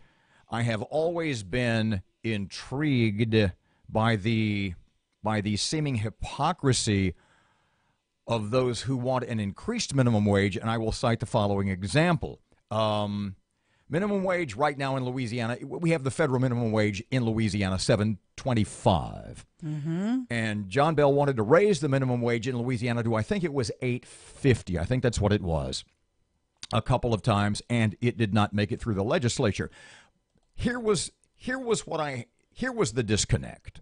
At the same time that John Bell and a lot of Democrats, and bluntly put some Republicans, wanted to raise the minimum wage from $7.25 to $8.50, they also were in favor of a number of increased taxes. For example, the 24-cent a gallon gas tax increase. Yes. And I would always make the point, on one hand, the people that you claim that you want to protect and take care of and advance by backing a minimum wage for them, the little guy, at the same time, you want to hike up the gas tax by nearly a quarter a gallon. Mm-hmm. You want to take away the money. Basically, it's just money shifting. The employer gives more money to the employee so the state can take it from the employee, because they could never, ever, ever legislatively figure out a way to get money directly, like a tax, from the employer to the state. Right, Follow me? right. Now, as far as minimum wage goes, and you and I have had this discussion, because you have a number of friends who own small businesses. You bet. And it's the problem with minimum wage is, at the end of the day, it costs jobs. And I've always theorized that if I had a small business and it's getting by, and let's say theoretically I'm employing 10 people, and I'm not doing too bad, and I can hire 10 folks full time, and all of a sudden, the government, either the U.S. government or the state of Louisiana, is telling me that suddenly my labor costs, my business costs are going to increase by X percent. So I bring the 10 people into the office and I say, look, you know I love you guys, each and every one. You're my friends. You work for me. We have a great time here. But 2 of you got to go. But 4 of you got to go. 4? So here's how we're going to do this. I'm going to leave the room. The 10 of you are going to stay in here and hash out who's going to stay and who's going to go. Whoa. I don't really care how you do it. You can play cards. You can roll dice. Fist fight. You can fist fight. You can go outside and have a race. Drink shots to see who passes out first. Yeah. But in about 30 minutes, I want the 6 of you who are going to stay to come out and identify yourself. Back on the job. Yep. How you do it, because I don't want to do it. I don't have the guts. I want you all to stay. But the state, the government, they will not allow me to keep all 10 of you because they are mandating that I increase my business cost. So however you guys decide to figure it out, a road race, a fist fight, you can't, doing shots. Sure. Totally up to you. But wait, there's the other side to that, though, Robert. No, just stop just a second. I want to get to my point, so hurry up. Okay, so here's the point. McDonald's announced this week that it plans to replace cashiers with self-service kiosks. Let me say this again. McDonald's announced this week that it plans to replace, nationwide, $15 an hour. Yeah. McDonald's announced this week that it plans to replace cashiers with self-service kiosks in all American restaurants by 2020. Goodbye, workers. CEO Steve Esterbrook said that his restaurant chain will roll out the self-order kiosks in 1,000 franchise locations every quarter. He estimates that half of the 14,000 U.S.-based stores will have the kiosks in place by the end of 2018, and every McDonald's location will utilize the technology by 2020. Every McDonald's by 2020. He says about 3,500 restaurants already use the automated machines, or about 1/4 of the current McDonald's U.S. locations. The machines are nicer than some of the people you deal with. That's part of the problem. See, now my point is this, though. You're of the side that they're going to cut jobs and eliminate jobs. No, McDonald's is telling me they are. I understand, but let's go back to your example of the 10 people in the room. What if the businesses, and this is what the governor and some people will tell you, they'll say the businesses will absorb the cost by boosting their prices. You'll hear that said a lot. But then, at some point, you price your items out of my reach. If I'm used to paying $3 for your ice cream cone, and now you're charging $3.50, and maybe you go to $4, I might not come by your ice cream cone as much. I got 3 magic words for you. Yeah? Welcome to Louisiana. Why do you think we had a state GDP that declined? Do you think it's because we are business friendly? Do you think it's because the government, which is centralized in Baton Rouge, the bureaucracy is so business friendly that we're here? Do you think we make it easy for companies to come here? No. Don't you think that might be part of the problem? Goodbye, Smoothie King. Thanks for spending time here. Raising Cane. See you in Dallas. Hope you enjoy Frisco. Well, I was going to say their quote-unquote theory is, well, if everybody makes more money, they can buy more hamburgers, and you don't even have to go up on price. Nah, that's not going to happen. In theory may be true, but in actuality, probably not. Oh, I love kiosks. At least they don't frown at you. At least they're nice to you when you go through the checkout. Ooh. Can we get like a robot to run this show so I can do something else? We kind of got you. Yeah. I want to be replaced by a robot, damn it. That's interesting because we refer to you behind your back as artificial intelligence. Oh! 849, 1017 FM, 710 KEEL traffic update. Here's Ruben. The intersection of Midway Avenue and Hearn Avenue is dealing with some slow-moving traffic right now. And we're still keeping an eye on some traffic delays on Texas Street in downtown Shreveport. If you have anything to report to us, please give us a call at our Planet Fitness traffic hotline. That's 687-ROAD.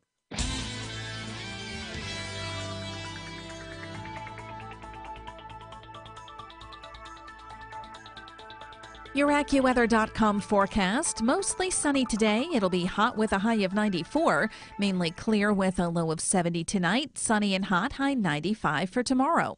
With your AccuWeather.com forecast, I'm meteorologist Heather Zaire. 101.7 FM and 710 KEEL. Our KEEL Poll of the Week. Find it online at KEELnews.com. KEELnews.com.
You're listening to American Ground Radio's Morning Minute. It's been a rough week for billionaire George Soros. He spent $2.7 million in California district attorneys' races earlier this week. But of the 4 races he was involved in, 3 of his candidates lost outright. The 4th is headed for a runoff. Well, here in Caddo Parish, we also wondered, why was George Soros so interested in the Caddo Parish District Attorney's race back in 2015? I mean, we knew that he had funneled millions of dollars to Planned Parenthood, to Acorn, and to many other anti-American groups around the world. The bottom line is he believes that the main enemy of an open society is no longer communism, but capitalism. Just because George Soros is rich doesn't make him right. His policies will make it harder for other people to become wealthy like he has. American Ground Radio, where building a better America begins with building a better us. Return each weeknight from 6 to 7 p.m. with Louis R. Avalone and Stephen Parr on 101.7 FM and 710 KEEL and streaming live at KEELnews.com.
Commission's responsibility. The Commission's responsibility. Commission's responsibility.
855, 1017 FM, 710 Keel. Robert J. Wright and Erin McCarty once again on the Keel Facebook page. Hold on, let me track this down because I want comments.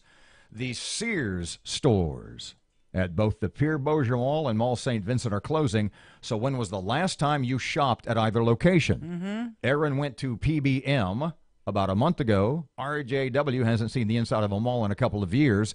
How about you? So you had said, you know, you said the tragedy of Sears closing is it's going to decrease traffic in the rest of the mall. Yes. Let's juxtapose that. Maybe the decreased traffic at the mall has been the end of Sears.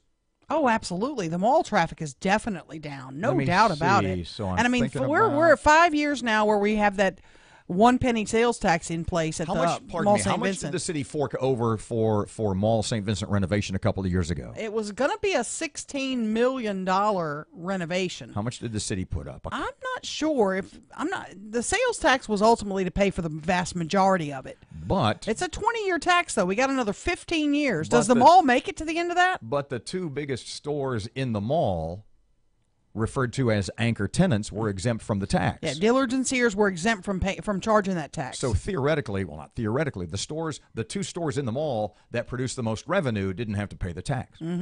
Right. Well, their customers didn't. Exactly. And so that dollar amount's been going down and down and down. Yeah, because traffic decreases. Okay, so the Sears at both locations will what are the details? Liquidation sales will start in 2 weeks, and they're expected to close both stores by September. 2 words. This is from Mall St. Vincent. Tommy Scott hockey rink. Oh, just saying. I love that. Elio Motors.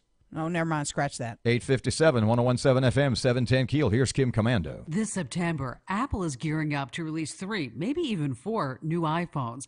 But it looks like millions, and maybe that includes you, won't need to buy a new iPhone because most users are about to get a major performance upgrade for free. Kim Commando with your Wednesday Consumer Tech Update. This past Monday at Apple's Worldwide Developers Conference, one of their big announcements was centered around the soon-coming new iPhone and iPad operating system, iOS 12. Apple engineers have designed 12 to bring significant performance upgrades to both iPhones and iPads, going all the way back to the iPhone 6 released in 2012. The new iOS will tell the phone's chip to ramp up its speed to open and run apps much faster. To save battery life, the processor will slow down when it's not being used heavily. The only reason to upgrade might come down to better cameras. That's pretty much standard on all newer iPhones. Otherwise, get ready for a big improvement boost over the next few weeks, coming to your iPhone free of charge. I'm Kim Commando. In every family, there's the family photographer, the one responsible for all the photos on holidays, birthdays, and every other family celebration. They use expensive cameras and fancy lenses. The result? Hundreds, even thousands of printed family photos to try and keep and share. It's a big job, which is why Epson has come to the rescue with the Epson Fast Photo Scanner. With just one touch, Epson's Fast Photo can scan a stack of photographs as fast as 1 per second. It's the world's fastest personal photo scanner in its class. Upload your scanned photos to the cloud to easily share with everyone. Damaged or faded photos? Fast Photo has the software to restore your memories. Vibrant colors come back again. With Fast Photo, you have the power to do it quickly and inexpensively. Fast Photo automatically scans both the photo image and any handwritten notes on the back. Preserve what's priceless with Epson's Fast Photo high-speed photo scanning system. Visit Epson.com/fastphoto. The intersection of Midway Avenue and Hearn Avenue is dealing with some slow-moving traffic right now. And we're still keeping an eye on some traffic delays on Texas Street in downtown Shreveport. If you have anything to report to us, please give us a call at our Planet Fitness traffic hotline. That's 687-ROAD. Your AccuWeather.com forecast. Mostly sunny today. It'll be hot with a high of 94. Mainly clear with a low of 70 tonight. Sunny and hot, high 95 for tomorrow. With your AccuWeather.com forecast, I'm meteorologist Heather Zaire. Breaking news and trending talk. This is 101.7 FM and 710 KEEL. KEEL, Shreveport.